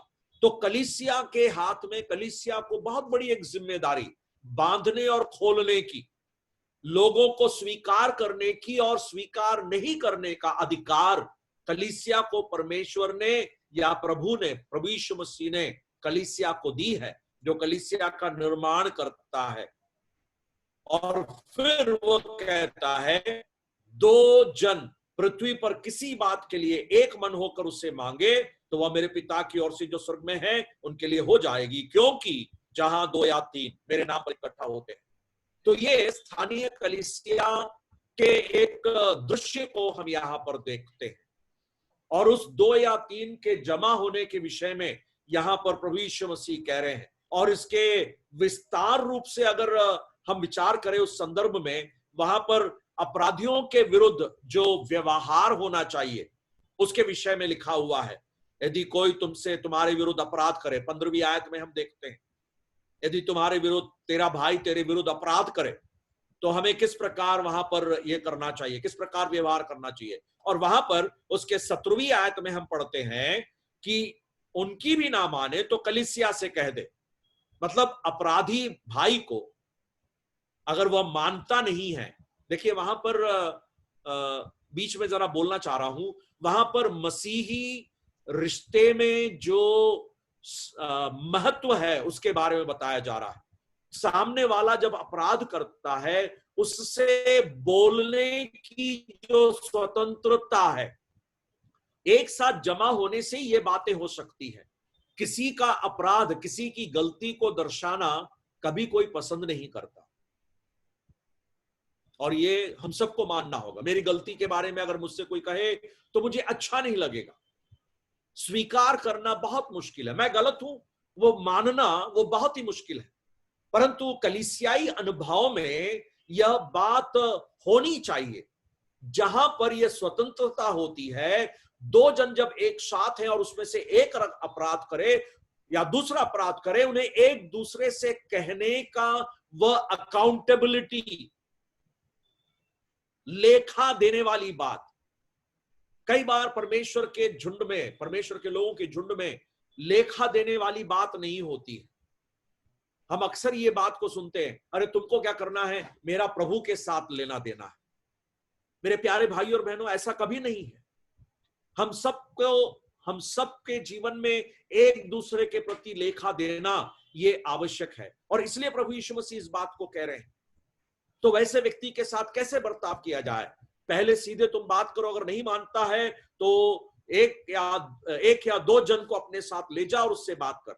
अगर उनकी भी नहीं मानता तो कलीसिया में ले आ, और अगर कलीसिया की भी नहीं मानता है तो वहां पर लिखा हुआ है, हम उसके 17वीं आयत में पढ़ते हैं, देखिए वहां पर क्या लिखा हुआ है, तो तू उसे अन्य जाति और महसूल लेने वाला जैसा जान। ये बहुत ही कठिन वाक्य है या कथन है जो मुझे और आपको समझना बहुत मुश्किल है। कठिन इसलिए है, क्या किसी को उस प्रकार देखना, इसका मतलब क्या है? एक परमेश्वर के दास ने इस प्रकार सवाल किया इस कथन को पढ़ने के बाद, प्रभु यीशु मसीह संसार में कैसे लोगों के लिए आए थे या किन लोगों के लिए आए थे, या यीशु मसीह के विरुद्ध दोषारोपण क्या था। लोग क्या दोष लगाते थे कि वह महसूल चुंगी लेने वालों के साथ और पापियों के साथ भोजन करता है, अपराधियों के साथ भोजन करता है। इसका मतलब प्रभु यीशु मसीह अपने जीवन काल में ऐसे लोगों से बहुत ज्यादा प्रेम दिखाए, और उसके बाद वो परमेश्वर के दास वहां पर कहते हैं, तो जब प्रभु यीशु मसीह कह रहे हैं तो तू उसे अन्य जाति और महसूल लेने वाला जैसा जान, इसका मतलब प्रभु यीशु मसीह क्या कह रहे हैं? मैं जो बोल रहा हूं आपको समझ में आ रहा होगा। प्रभु यीशु मसीह परमेश्वर का दास इस प्रकार कहते हैं, प्रभु यीशु मसीह ये कहना चाह रहे हैं कि उससे जितना तू प्रेम करता था उससे और ज्यादा प्रेम करना सीख। अक्सर लोग कहते हैं कि उसको कलीसिया से बाहर कर दे या उसको अब अन्य जाति के समान देख ले, परंतु प्रभु यीशु मसीह वहां पर जो बोल रहे हैं उसके पीछे उसकी आत्मा क्या है, उसकी भावना क्या है। प्रभु यीशु मसीह इस बात को कहना चाह रहे हैं, और उस परमेश्वर के दास से मैं भी सहमत होता हूं, मैं भी सहमत करता हूं और मैं भी उस बात को मानता हूं। मुझे ऐसा लगता है कि वहां पर यीशु मसीह इस बात को कहना चाह रहे हैं कि उस व्यक्ति के साथ, उसके पाप के साथ नहीं, ध्यान दीजिए, उसके अपराध के काम के साथ नहीं, उसके अपराध के लिए नहीं, उसके अपराध से प्रेम करना नहीं, परंतु उस अपराधी से और ज्यादा प्रेम करना सीख। और वह तभी संभव होगा जब हम एक साथ जमा होना ना छोड़ेंगे। जिस प्रकार इब्रानियों की पत्री 10वें अध्याय के 25वीं आयत में पढ़ते हैं, एक साथ इकट्ठा होना ना छोड़ेंगे। और उस समय यीशु मसीह कहते हैं, क्योंकि जहां 2 या 3 मेरे नाम पर इकट्ठा होते हैं वहां मैं उनके बीच में होता हूं। तो ये बहुत ही महत्वपूर्ण बात है मेरे प्यारे भाई और बहनों, कि हम एक साथ इकट्ठा होना ना छोड़े। और उसके बाद वापस इब्रानियों की पत्री में आ जाइए, वहां पर परमेश्वर का दास कहता है, जैसे कितनों की रीति है, पर ज्यो उस दिन को निकट आते देखो। किस दिन को? अंत के दिन, उस दिन को जब प्रभु का आगमन का दिन होगा। वहां उस दिन का मतलब वो है, उस दिन के आगमन को जब तुम देखते हो त्यों त्यों और भी अधिक यह किया करो। इन दिनों में कोरोना वायरस की समस्या चल रही, महामारी फैली और हम लोग सब एक दूसरे के साथ मिल नहीं पा रहे, परंतु इस प्रकार हमें मिलने के लिए परमेश्वर ने एक मार्ग खोला है, या छोटे छोटे झुंड में मिलने के लिए परमेश्वर चाह रहा है। क्या मालूम परमेश्वर का उद्देश्य ऐसा हो कि घरों में कलीसिया की स्थापना हो जाए, घरों में हो जाए, छोटे छोटे झुंड में, जिस प्रकार पहली सदी में जमा हुआ करते थे। मैं यहां पर उसकी वकालत नहीं कर रहा हूं, परंतु शायद आने वाले दिनों में हमें अपने मनों को उसके लिए भी तैयार करना होगा, जहां पर हमें बड़ी भीड़ में हम जमा नहीं हो पा रहे, बड़े झुंड में हम जमा नहीं हो पा रहे, छोटे छोटे झुंड में हम जमा हो रहे हैं। परंतु परमेश्वर का वचन इस बात को स्मरण दिलाता है कि एक साथ जमा होना या इकट्ठा होना न छोड़ें, और जैसे जैसे तुम यह दिन निकट आते देखो वैसे वैसे और अधिक यह किया करो। मेरे प्यारों, हमारे मसीही जीवन में ज्यादा से ज्यादा एक साथ जमा होना यह परमेश्वर हमारे जीवन में चाहता है, और हम उस अनुभव से आगे बढ़े। परंतु ये आगे इस प्रकार जमा होने की आवश्यकता क्या है, या इसका उद्देश्य क्या है, इन उद्देश्यों को जरा जल्दी देख लेंगे। हालांकि बहुत लंबा विषय है, परंतु उस उद्देश्यों को जरा जल्दी से हम देख लेंगे। जब हम प्रेरितों के काम उसके 2 अध्याय में आते हैं, प्रेरितों के काम 2 अध्याय उसके 42वीं आयत में, हम वहां पर पहली सदी की कलीसिया जो जमा होती थी उसका उद्देश्य, उसके पीछे जो उद्देश्य था वहां पर दर्शाया गया है। जमा होना हम सब की जिम्मेदारी है, वो पहली जिम्मेदारी है। परंतु ये जमा होने का उद्देश्य क्या है, उस उद्देश्य को जरा समझ लें। प्रेरितों के काम 2 अध्याय 42वीं आयत। और वे प्रेरितों से शिक्षा पाने और संगति रखने में और रोटी तोड़ने में और प्रार्थना करने में लौलीन रहे। या किसी काम में वे लवलीन रहे। लवलीन रहना मतलब आप समझते हैं, वे लोग लगे रहे, वे लोग लगे रहे। लवलीन रहना, उसमें मगन होते रहे।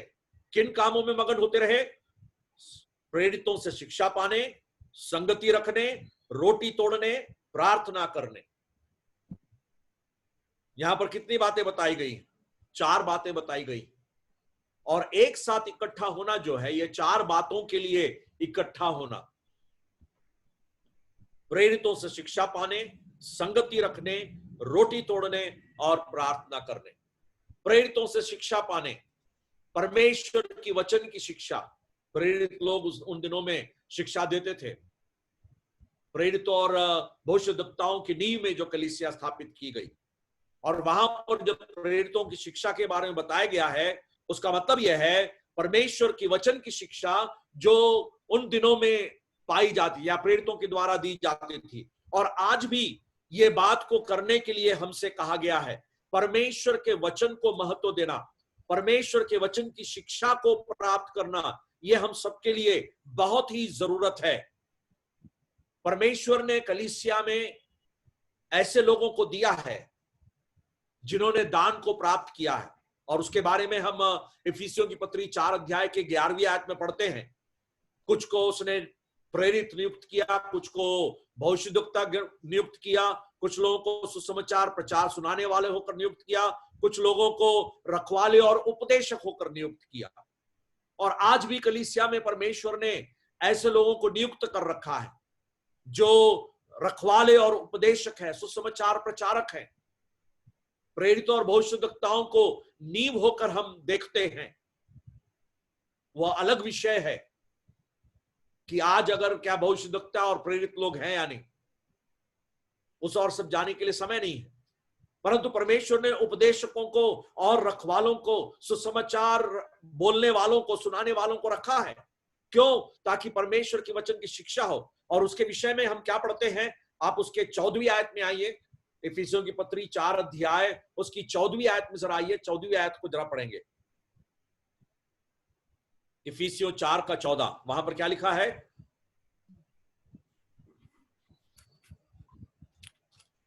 ताकि हम आगे को बालक ना रहे जो मनुष्यों की ठग विद्या और चतुराई से, उनके भ्रम की युक्तियों की और उपदेश की और हर एक बयार से उछाले और इधर उधर घुमाए जाते हो।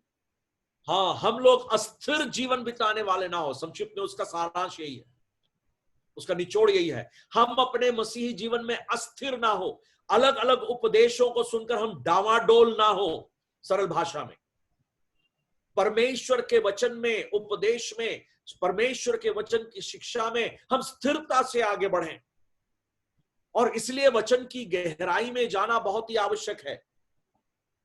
और परमेश्वर के वचन में इस उपदेश के विषय में कहा गया है, जब कहा गया है तो कई बार पत्रियों में विश्वास शब्द का इस्तेमाल किया गया है। आप लोगों ने उसका ध्यान दिया है, मुझे नहीं मालूम।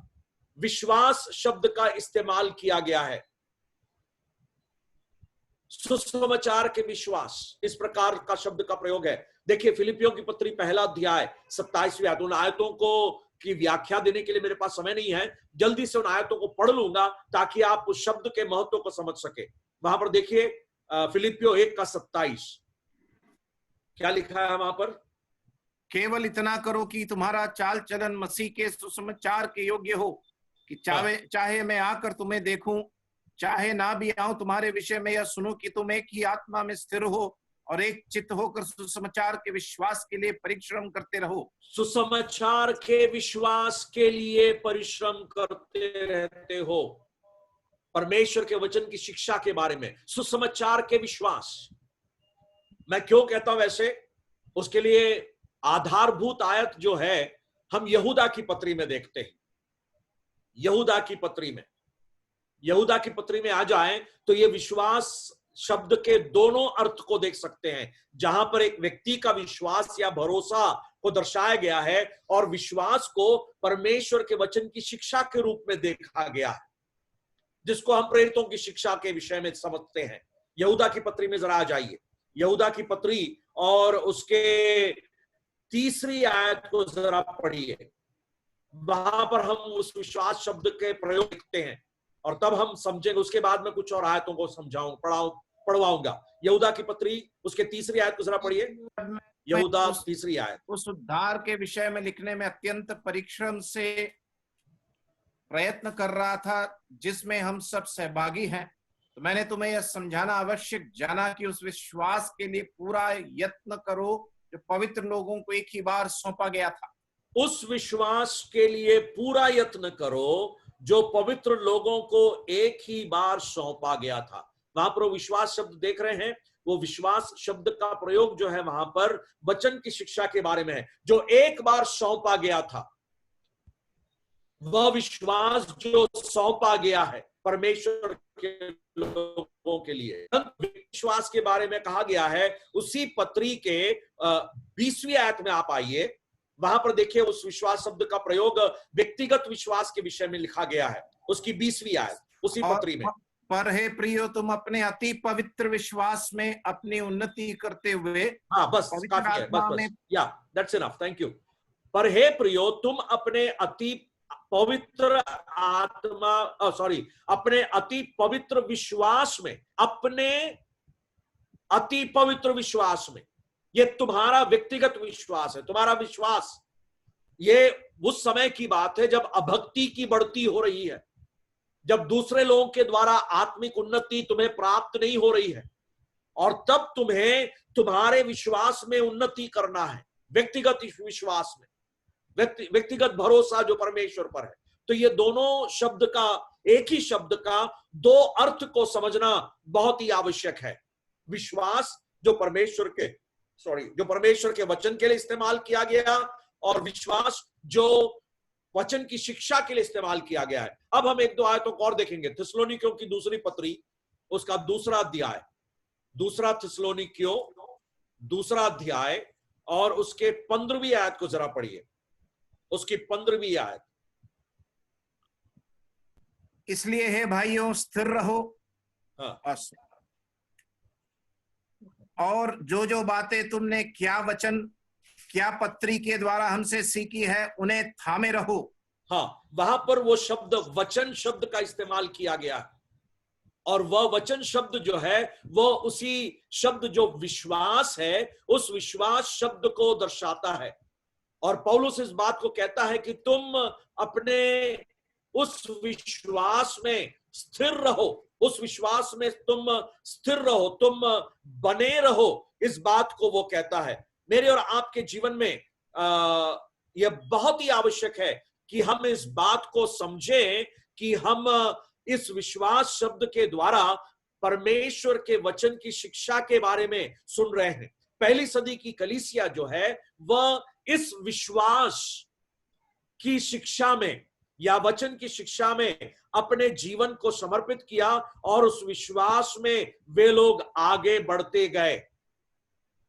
मेरे प्यारों, मेरे और आपके जीवन में उस प्रकार की शिक्षा, परमेश्वर के वचन की शिक्षा में हम लोग आगे बढ़ने वाले हो। तो प्रेरितों की शिक्षा पाना, परमेश्वर का वचन हमारे लिए बहुत ही महत्वपूर्ण है, और कलीसिया के हर एक विश्वासी की जिम्मेदारी है कि वो वचन की शिक्षा में आगे बढ़े। बाइबल स्टडी, बाइबल अध्ययन वो व्यक्तिगत रूप से करें, और कलीसिया जब एक साथ जमा होती है वचन अध्ययन के लिए, आप समय निकालकर, उस बात पे मैं जोर दे रहा हूं, समय निकालकर वचन के साथ बैठने के लिए कलीसिया के उस झुंड में आप भी शामिल हो।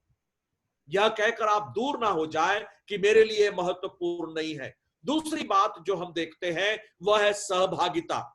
प्रेरितों के काम 2 अध्याय के 42वीं आयत में सहभागिता, संगति। और यह संगति का अर्थ मैं कुछ शब्दों में वहां पर लिखा हूं, आपके स्क्रीन में दिख रहा होगा। वहां पर लिखा है किसी एक बात में या किसी एक साथ सहयोग देना, किसी के साथ सहयोग देना, किसी एक बात में, किसी एक विषय में या किसी के साथ सहयोग देना या संगति करना, किसी एक कार्य में, अगर हम वैसा कह सकते हैं। किसी एक कार्य में किसी के साथ सहयोग देना, उसको संगति, सत्संग शब्द का इस्तेमाल हमने सुना होगा। सहभागिता, एक ही चीज के लिए सहभागिता, भागी होना, उसका मतलब यह है किसी एक कार्य के लिए किसी व्यक्ति के साथ भागी होना। अंग्रेजी में फेलोशिप, और उसके बारे में हम जानते हैं fellowship, fellow in the ship, है ना। आप वैसा अगर बोलूं तो आप समझ जाएंगे, fellow in the ship, fellowship. Hindi में अगर उसको मैं वर्णन करूं तो एक जहाज में जो सहयात्री है, एक ही जहाज में जो सहयात्री है, एक ही साथ सफर कर रहे हैं, फेलो उसको कहते हैं, सहयात्री जो कहते हैं, fellowship, fellow in the ship.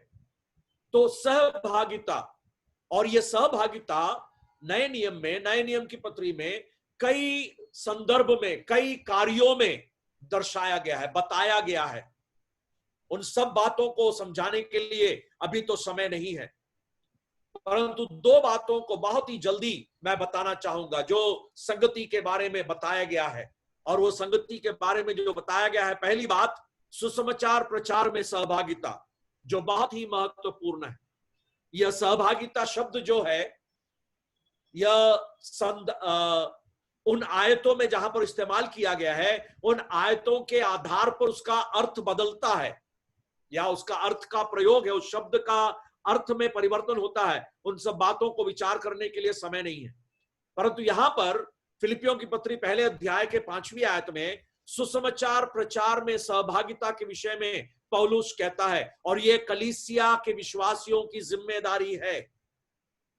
फिलिपियों की पत्री पहला अध्याय उसके 5वीं आयत में फिलिपी की कलीसिया के विषय में, तुम पहले दिन से लेकर आज तक सुसमाचार के फैलाने में मेरे सहभागी रहे हो। हाँ, मेरे सहभागी रहे हो, सुसमाचार फैलाने में मेरे सहभागी रहे हो। It was an active participation, not a passive participation, it was an active participation. यह एक क्रियाशील भागीदारी थी पौलुस के साथ फिलिपी की कलीसिया। मेरे प्यारों, परमेश्वर की स्थानीय कलीसिया में परमेश्वर ने सुसमाचार प्रचारकों को रखा है, इसमें कोई शक की बात नहीं है। मथुरा की कलीसिया में परमेश्वर ने मोनी भैया को रखा है, मोनी अंकल को रखा है, और भी लोग हैं मुझे नहीं मालूम, परंतु पूर्णकालीन सेवा में रखा है। उस कलीसिया में ना ही वो केवल सुसमाचार प्रचारक हैं, परंतु वे कलीसिया के अगुवे भी हैं, चरवाहा भी हैं, उस काम को वो करते हैं। ये दोनों कामों को एक व्यक्ति कर सकता है, परंतु जब आप मोनी भैया के साथ उस सुसमाचार प्रचार के लिए जाते हैं, वो सुसमाचार प्रचार में सहभागिता है। फिलिपी की कलीसिया उस प्रकार पौलुस के साथ सुसमाचार प्रचार में क्रियाशील भागीदारी प्रदान किए, और यह भागीदारी बहुत ही आवश्यक है। परमेश्वर के सुसमाचार प्रचारकों के साथ कई बार हम उस जिम्मेदारी को सुसमाचार प्रचारक के हाथ में सौंप देते हैं। इवेंजलिस्ट करेगा। सुसमाचार प्रचार किसका काम है? सुसमाचार ट्रैक डिस्ट्रीब्यूशन करना, गॉस्पेल डिस्ट्रीब्यूट करना, सड़कों में जाके प्रचार करना, व्यक्तिगत रूप से सुसमाचार प्रचार करना, ये किसकी जिम्मेदारी है?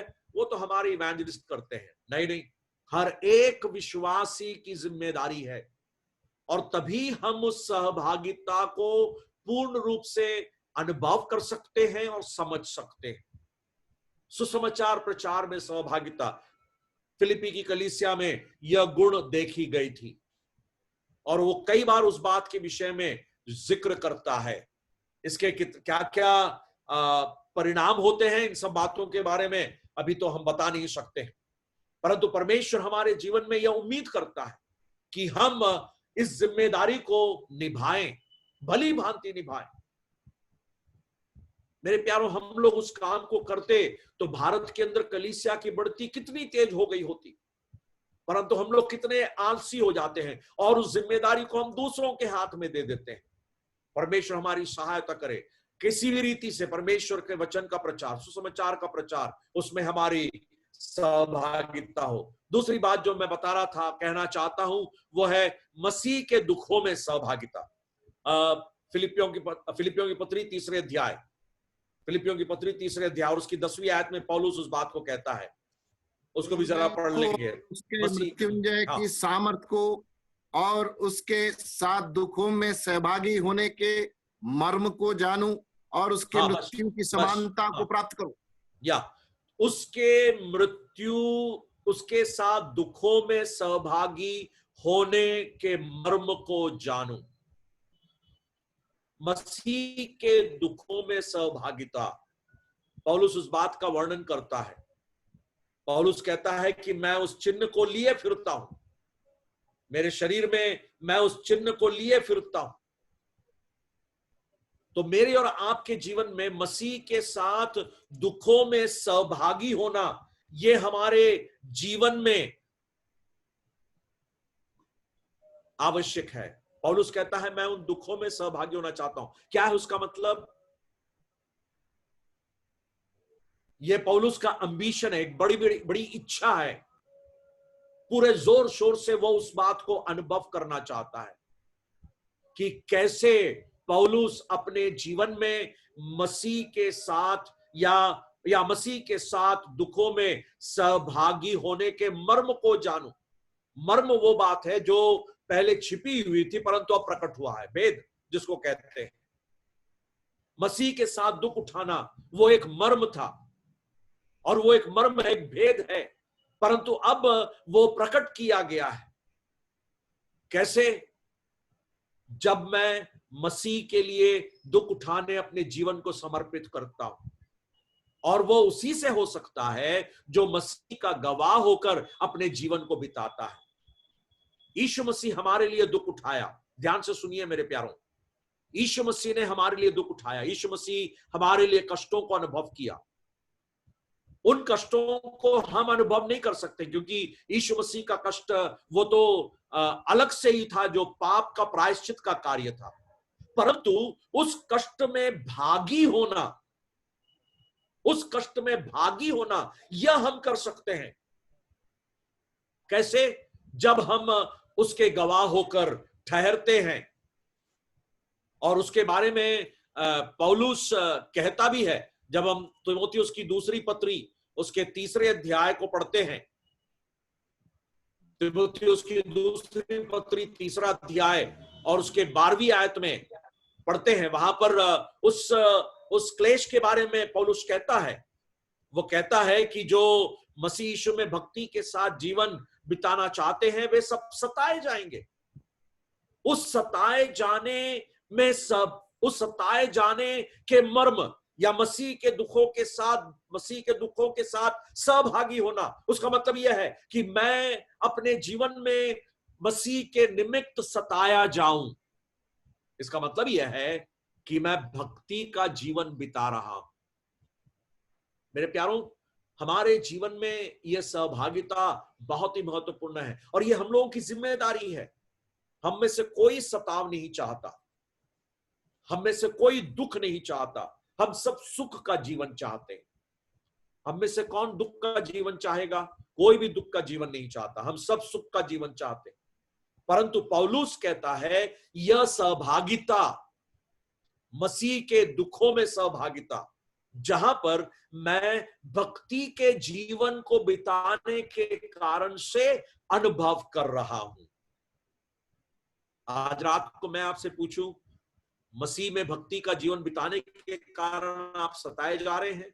मसीह के निमित्त आप में से कई लोग ऐसे होंगे जो मसीह के निमित्त सताए जा रहे हैं। आपके परिवार से सताव हो रहा होगा, परंतु आप इस बात को जान रखें कि आप मसीह के दुखों में सह हो रहे हैं, मसीह के दुखों में सहभागी हो रहे हैं। पौलुस जब इस बात को लिख रहा था तो पौलुस वो व्यक्ति था जो मसीहियों को पहले सताया है और वो इस बात को अच्छी तरह जानता है। जब वो इसको लिख रहा है कि मसीह के साथ उसके दुखों में सहभागी होना, वो अच्छी तरह समझता है क्योंकि उसने उस काम को किया है। उसने दूसरों को दुख दिया है, दूसरों को सताया है। और जब वो यहां पर फिलिपियों की पत्री 3 अध्याय में कहता है कि मैं मसीह के साथ उसके दुख में सहभागी होने के मर्म को जानूं, तो वो उस बात को स्मरण कर रहा है कि कैसे वो उस काम को करता था मसीहियों के लिए, जहां पर वे लोग उसके भागी हुए हैं, और आज वो स्वयं उस बात को अनुभव कर रहा है। मेरे प्यारों, हमारी जिम्मेदारी कितनी बढ़ जाती है कि हम उस सहभागिता में हम आगे बढ़े। और यह सहभागिता हमारे जीवन में तभी पूरी होती है जब हम एक साथ मिलना, या हम एक साथ जब मिलते हैं, झुंड के रूप में हम लोग मिलते हैं, और वहीं पर यह सहभागिता का पूरा होना देखते हैं। तीसरी बात, प्रभु भोज या रोटी तोड़ना। वहां पर प्रेरितों के काम 2 अध्याय के 42वीं आयत में हम पढ़ते हैं, वे लोग रोटी तोड़ते थे। रोटी तोड़ना अपने आप में बहुत बड़ा एक विषय है। 2 विशिष्ट आज्ञाएं जो प्रभु यीशु मसीह ने कलीसिया को दी, एक बपतिस्मा और दूसरा प्रभु भोज, ये दोनों बहुत ही महत्वपूर्ण है। कलीसिया एक साथ जमा इसलिए होती थी कि वे प्रभु भोज में शामिल हो, रोटी तोड़े, जो हम सप्ताह में एक दिन करते थे क्रमानुसार। आज वो कर नहीं पा रहे क्योंकि हम एक साथ मिल नहीं पा रहे। इसलिए मैं कह रहा था कि कलीसिया छोटे छोटे झुंड में उस प्रकार मिलकर परमेश्वर की महिमा के लिए उस सेवा को करते हुए आगे बढ़े, क्योंकि रोटी तोड़ने का उद्देश्य बहुत बड़ा उद्देश्य था। वह उद्देश्य को हम अपने जीवन के कार्यों के द्वारा खत्म नहीं करना चाहते। मेरा समय करीब करीब खत्म हो रहा है, परंतु इस बात को कहकर मैं समाप्त करूंगा। यह प्रभु भोज या रोटी तोड़ने की जो सेवा है, 1 कुरिन्थियों 11वें अध्याय उसके 23वीं आयत से हम उसका पूरा विवरण देखते हैं, और वहां पर इस सेवा को बहुत ही महत्वपूर्ण तरीके से देखते हैं। और यह रोटी तोड़ने की सेवा जो है, यह सेवा जो है, यह सिर्फ रोटी तोड़ना ही नहीं, परंतु इसका महत्व क्या था। रोटी तोड़ना जो है वो हमारे सहभागिता की सेवा को दर्शाता है, वो भी एक सहभागिता है। 1 कुरिन्थियों 10वें अध्याय में हम उस बात को पढ़ते हैं। 1 कुरिन्थियों 10वां अध्याय उसकी 16वीं आयत, वहां पर वो सहभागिता को देखते हैं जहां पर लिखा हुआ है कि वह धन्यवाद का कटोरा और वह सहभागिता जो रोटी तोड़ते हैं, वो भी वो सहभागिता को दर्शाता है। 16वें 17वीं आयत में या 15 से लेकर 17 तक उस बात को हम पढ़ते हैं 1 कुरिन्थियों 10वें अध्याय में। तो यह सहभागिता की सेवा है, सिर्फ सहभागिता की नहीं, परंतु यह संबंध की सेवा है, रिश्ता की सेवा है। वो हमें रिश्ते को स्मरण दिलाता है मसीह के साथ और एक दूसरे के साथ। हम सब एक ही रोटी के वो भागी हैं, तो वहां पर वो रिश्ते को दर्शाता है। धन्यवाद की सेवा है, और इन सब बातों से बढ़कर यह ऐलान की सेवा है, प्रचार की सेवा है। हम जैसे 1 कुरिन्थियों उसके 11वीं आयत में हम पढ़ते हैं, उसके 27वीं आयत में हम पढ़ते हैं,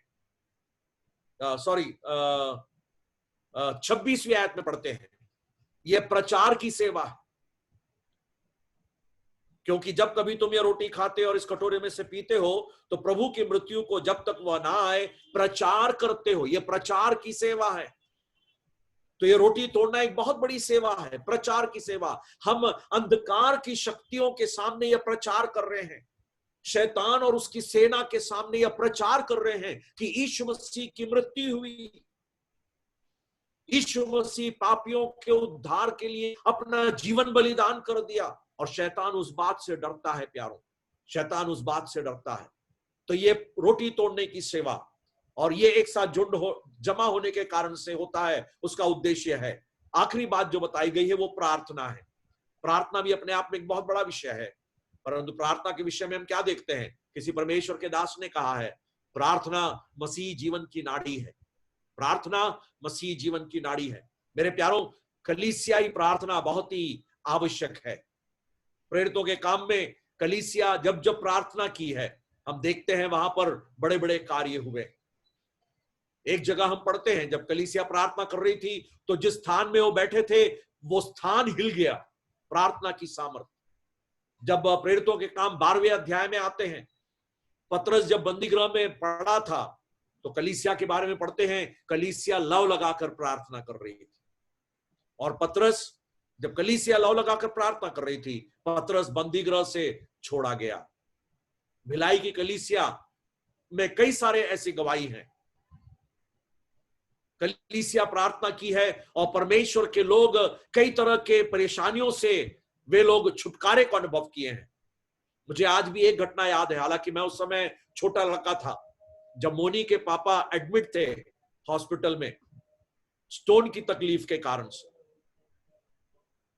और उस समय भिलाई की कलीसिया लव लगाकर प्रार्थना कर रही थी।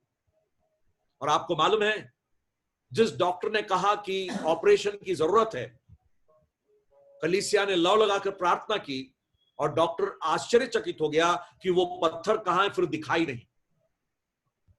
क्या परमेश्वर ऐसे कामों को कर सकता है? करता है, कलीसिया की प्रार्थना के द्वारा। और मथुरा की कलीसिया के प्रोत्साहन के लिए मैं इस बात को कह रहा हूं, परमेश्वर की महिमा के लिए मैं इस बात को कह रहा हूं। मेरे व्यक्तिगत जीवन में भिलाई की कलीसिया की प्रार्थना ने बहुत काम किया है। जब मैं 8 महीना का था, सिर्फ 8 महीने का, डॉक्टरों ने जवाब दे दिया था, परंतु भिलाई की कलीसिया के विश्वासियों ने प्रार्थना की थी और मैं उस बीमारी से बच गया और आज भी मैं जिंदा हूं। मेरे प्यारों, कितनी सारी ऐसी घटनाएं, कितनी सारी ऐसी घटनाएं हमारे आत्मिक जीवन की उन्नति के लिए भी। दूसरा कुरिन्थियों पहला अध्याय उसके 11वीं आयत, समय नहीं है पढ़ने के लिए, दूसरा कुरिन्थियों पहला अध्याय 11वीं आयत, वहां पर लिखा हुआ है प्रार्थना जो है वो एक मदद है, एक हेल्प है। और रोमियो की पत्री 16वीं अध्याय में जब हम आते हैं, वहां पर लिखा है प्रार्थना जो है एक बहुत बड़ी मेहनत है। तो ये 2 बातें आप स्मरण रखें। प्रार्थना दूसरों की मदद करते हैं, प्रार्थना में हम दूसरों की मदद करते हैं। प्रार्थना एक बहुत बड़ा मेहनत है जो हम दूसरों के लिए करते हैं। और इसलिए पौलुस कहता है फिलिपियों 4 अध्याय के 6वीं आयत में, किसी भी बात की चिंता मत करो, परंतु हर एक बात में प्रार्थना, हर एक बात में प्रार्थना। तो मेरे प्यारों, कलीसिया का जमा होना जो है वह हमारी जिम्मेदारी है, विश्वासियों की जिम्मेदारी है कि हम एक साथ जमा हो। और जब हम एक साथ जमा होते हैं तो ये 4 बातें कलीसिया में होती हैं। शिक्षा को प्राप्त करना, सहभागिता करना। सहभागिता में हमने 2 बातों को देखा, सिर्फ सुसमाचार प्रचार और मसीह के दुखों में सहभागिता, और तीसरी बात रोटी तोड़ना, और चौथी बात प्रार्थना करना। परमेश्वर इन वचनों को हमें आशीषित करके दे। बहुत सारी जिम्मेदारियां और हैं, परंतु उन सब बातों को कहने के लिए अभी समय नहीं है। परमेश्वर हमारी सहायता और मदद करे। आप लोगों के धीरज के लिए बहुत बहुत धन्यवाद। ध्यानपूर्वक आपने परमेश्वर के वचन को सुना। परमेश्वर अपनी महिमा इस वचन की सेवकाई के द्वारा ले। मथुरा की कलीसिया के लिए मैं परमेश्वर का धन्यवाद देता हूं और परमेश्वर से आग्रह करता हूं कि मथुरा की कलीसिया को परमेश्वर और भी ज्यादा अपनी महिमा के लिए इस्तेमाल करें। और परमेश्वर के दास और परिवार, वहां के प्राचीन लोग और परिवार और जितने विश्वासी लोग हैं, आप सबों को परमेश्वर बहुत आज से आशीषित करे कि आप लोग मसीह जीवन में आगे बढ़ते जाएं। एक साथ इकट्ठा होना ना छोड़ें, ये आप लोगों के जीवन की जिम्मेदारी है, ताकि आप लोग वचन की शिक्षा लें, ताकि आप लोग रोटी तोड़ें, ताकि आप लोग सहभागिता करें और प्रार्थना में समय बिताएं। परमेश्वर के बड़े नाम की स्तुति और तारीफ हो। धन्यवाद भैया, बहुत बहुत धन्यवाद। बहुत अच्छा एक संदेश जो कलीसियाओं के लिए और हम सब के लिए आवश्यक था, वो आज परमेश्वर ने अपने दास के द्वारा हम तक पहुंचाया। हमने कई तरह से, कई वचनों से, कई संदर्भ में हमने देखा कि एक साथ इकट्ठा होने का मतलब कि शिक्षा पाना, संगति रखना, रोटी तोड़ना, प्रार्थना करना। तो ये जो 4 बिंदु हैं, उनमें से कुछ बिंदुओं को भैया ने जो है अलग अलग उन्होंने पदों से, अलग अलग पत्रियों से बहुत अच्छे से समझाया उन्होंने कि किस तरह से हमको शिक्षा पाने की सहभागिता में रहना है और मसीह के दुखों में सहभागी रहना है और प्रार्थना करने में, रोटी तोड़ने में। इन सारे भागों को उन्होंने अलग अलग पदों से, भिन्न भिन्न उदाहरणों के द्वारा उन्होंने समझाया है। भैया बहुत बहुत धन्यवाद इन सुंदर वचनों के लिए जो परमेश्वर ने आपके द्वारा हम तक पहुंचाया। तो अब हम चाहेंगे कि अंतिम प्रार्थना के लिए हमारे बीच में उपस्थित हैं पूना से, भाई अब्राहम से हम निवेदन करेंगे कि वो अंतिम प्रार्थना करके इस कार्यक्रम का समापन करें। ब्रदर अब्राहम पूना से। हाँ जी, आए हम प्रार्थना करें।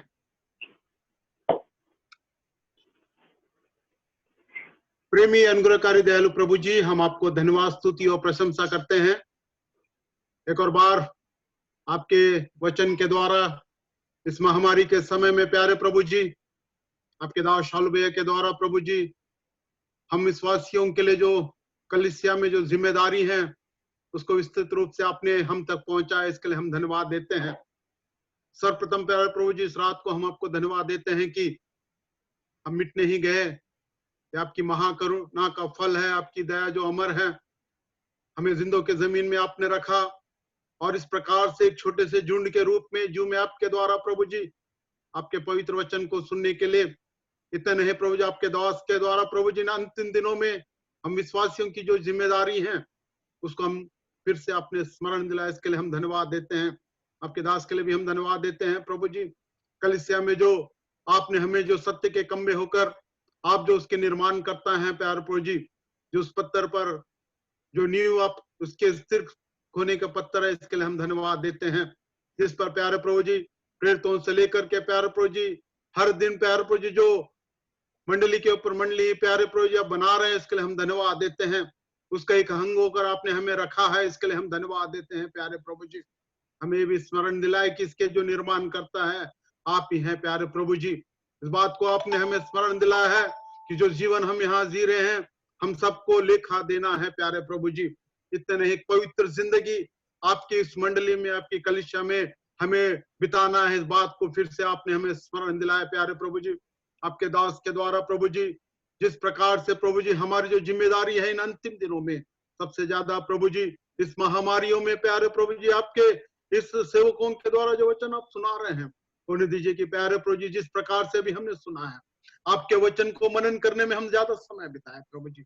हम ज्यादा से ज्यादा हम आत्मिक बातों की ओर स्मरण करें, जिस बात को पौलुस हमें स्मरण दिलाता है प्यारे प्रभु जी प्रेरितों के काम के द्वारा वचनों में जो हमने स्मरण दिलाया कि जो प्रेरितों ने प्रभु जी आपके वचन को मनन करने में आपकी संगति में प्यारे प्रभु जी भाइयों के साथ संगति रखने में आपके दुखों में सहभागिता लेने में मदद सहायता कीजिए। उतने नहीं प्रभु जी हमें एक दूसरे के साथ इकट्ठे होने में मदद सहायता कीजिए। शायद प्रभु जी हम एक दूसरे के साथ इस महामारी में हम इकट्ठा ना हो पाए, लेकिन इस तरह के प्यारे प्रभु जिसने आपने हमें स्मरण दिलाया कि प्रार्थना के द्वारा हम एक दूसरे को स्मरण करें, हम एक दूसरे के मददगार हो। जिस बात को फिर से आपने हमें स्मरण दिलाया, प्रार्थना जो हमारे विश्वासियों के लिए की नाड़ी है, जो बात हम आपसे कर सकते हैं, इस बात को गवाही आपने प्रदान किया कि हमारे पितरों के प्रार्थनाओं को आपने सुना है। उस प्रार्थनाओं के द्वारा प्रभु जी मंडली में आपने आशीष प्रदान किया, उस गवाही को देने के लिए भी आपने मदद की, इसके लिए हम धन्यवाद देते हैं। इस रात के समय में प्यारे प्रभु जी इस आप में जुड़े हुए हर एक विश्वासी भाई बहनों के लिए हम धन्यवाद देते हैं। होने जो वचन हमने सुने हैं प्रभु जी इन अंतिम दिनों में जो हमें आपने जीवित रखा है ताकि हमारा आत्मिक जीवन आप जो चाहते हैं प्यारे प्रभु जी उस प्रकार से हो सके। जिस प्रकार से पौलुस ने कहा है कि उस लड़ाई को उसने पूर्ण किया है, उस जीवन को मुकुट को पाने के लिए वो हकदार है। होने दीजिए प्रभु जी इस संसार में जो आपने ये जीवन हमें सबों को प्रदान किया है, इस रात में आपने जीवित रखा है, कल का हमें कोई मालूम नहीं है, लेकिन जब तक हम आपकी आमद के इंतजार में इस अंतिम घड़ियों में हम जीवन बिता रहे हैं, संसार में प्यार पर जी महामारी है, युद्ध है, कई प्रकार के दुख और संकट है, लेकिन कितनी धन्य आशा है प्रभु जी जिस प्रकार से आपने इसराइलियों को उस मिस्र देश में संभाल कर रखा, आज हमें आपके पंखों के नीचे आपके तले हमें सुरक्षित रखा है। इसके लिए हम धन्यवाद देते हैं। धन्यवाद देते हैं कि मथुरा की कलीसिया के लिए प्यार प्रभु जी हर एक भाई और बहन को हाथों में सौंपते हैं, हर परिवार को हाथों में सौंप देते हैं, खास करके मोनी भाई उनके परिवार को स्मरण करते हैं, वहां की सेवकाई के लिए धन्यवाद देते हैं जो आपने गवाही में वहां तक अब तक कलीसिया को आपने स्थापना करके रखा है। भिलाई की कलीसिया को हम स्मरण करते हैं, शालू भैया और वहां के सारे मंडली के परिवार को हम स्मरण करते हैं। प्रभु जी आपकी सेवकाई जो वहां से आपने उठाया, आपके दास कई स्थानों पे आपकी सेवा करते हैं, इसके लिए हम धन्यवाद स्तुति और प्रशंसा करते हैं। उसी प्रकार से भाई एडविन पॉल के लिए धन्यवाद देते हैं, गीतों के द्वारा जो मददगार किए प्रभु जी, उनकी जो सेवकाई है प्रभु जी, जो बच्चों के ऑर्फन चलाते हैं उसमें भी आपकी मदद और सहायता होने पाए। धन्यवाद देते हैं प्रभु जी एक और बार इस महामारियों में भी हम इस बात को स्मरण किए। जिस प्रकार से आज के उस फ्यूनरल के धन्यवाद में प्यार प्रभु जी इसी के बेबी कुटी के लिए हम धन्यवाद, उनके परिवार को हम स्मरण करते हैं प्रभु जी। आप ही सांत्वना देने वाले हैं। इस रात को जो जॉनसन जॉर्ज का जो फ्यूनरल होने वाला उसमें भी आपकी मदद चाहते हैं प्रभु जी। आप कितने हर प्रकार से प्रभु जी हमें संभाले हुए हैं। और इतने नहीं प्रभु जी एक और बार हम प्रार्थना के द्वारा आपके समीप आते हैं। इस महामारी से जो भी भाई बहन ग्रसित है विश्वास करते हैं प्रभु जी उससे आप चंगाई देने वाले हैं प्रभु जी। धन्यवाद देते हैं भैया के लिए, शालू भैया के लिए जो आपने आरोग्य प्रदान किया, आपकी सेवकाई के लिए आपने जो बल प्राप्त किया, सारी बातों को स्मरण करते एक और बार अपने आप को हाथों में सौंपते हैं। जो वचन हमने सुना है आपके वचन को पढ़ने में, आपके वचन के अगुवाई में, आपकी संगति में, इतना नहीं क्या प्यार प्रभु जी आपके रोटी तोड़ने में और सबसे ज्यादा प्रभु जी आपके समीप प्रार्थना करने में लवलीन रहने के लिए हम सबों को मदद चाहते हुए देव मधुर समय के लिए धन्यवाद देते हुए छोटी सी विनती उद्धार करता प्रभु यीशु मसीह के मधुर और मीठे नाम से मांगते हैं पिताजी, आमीन।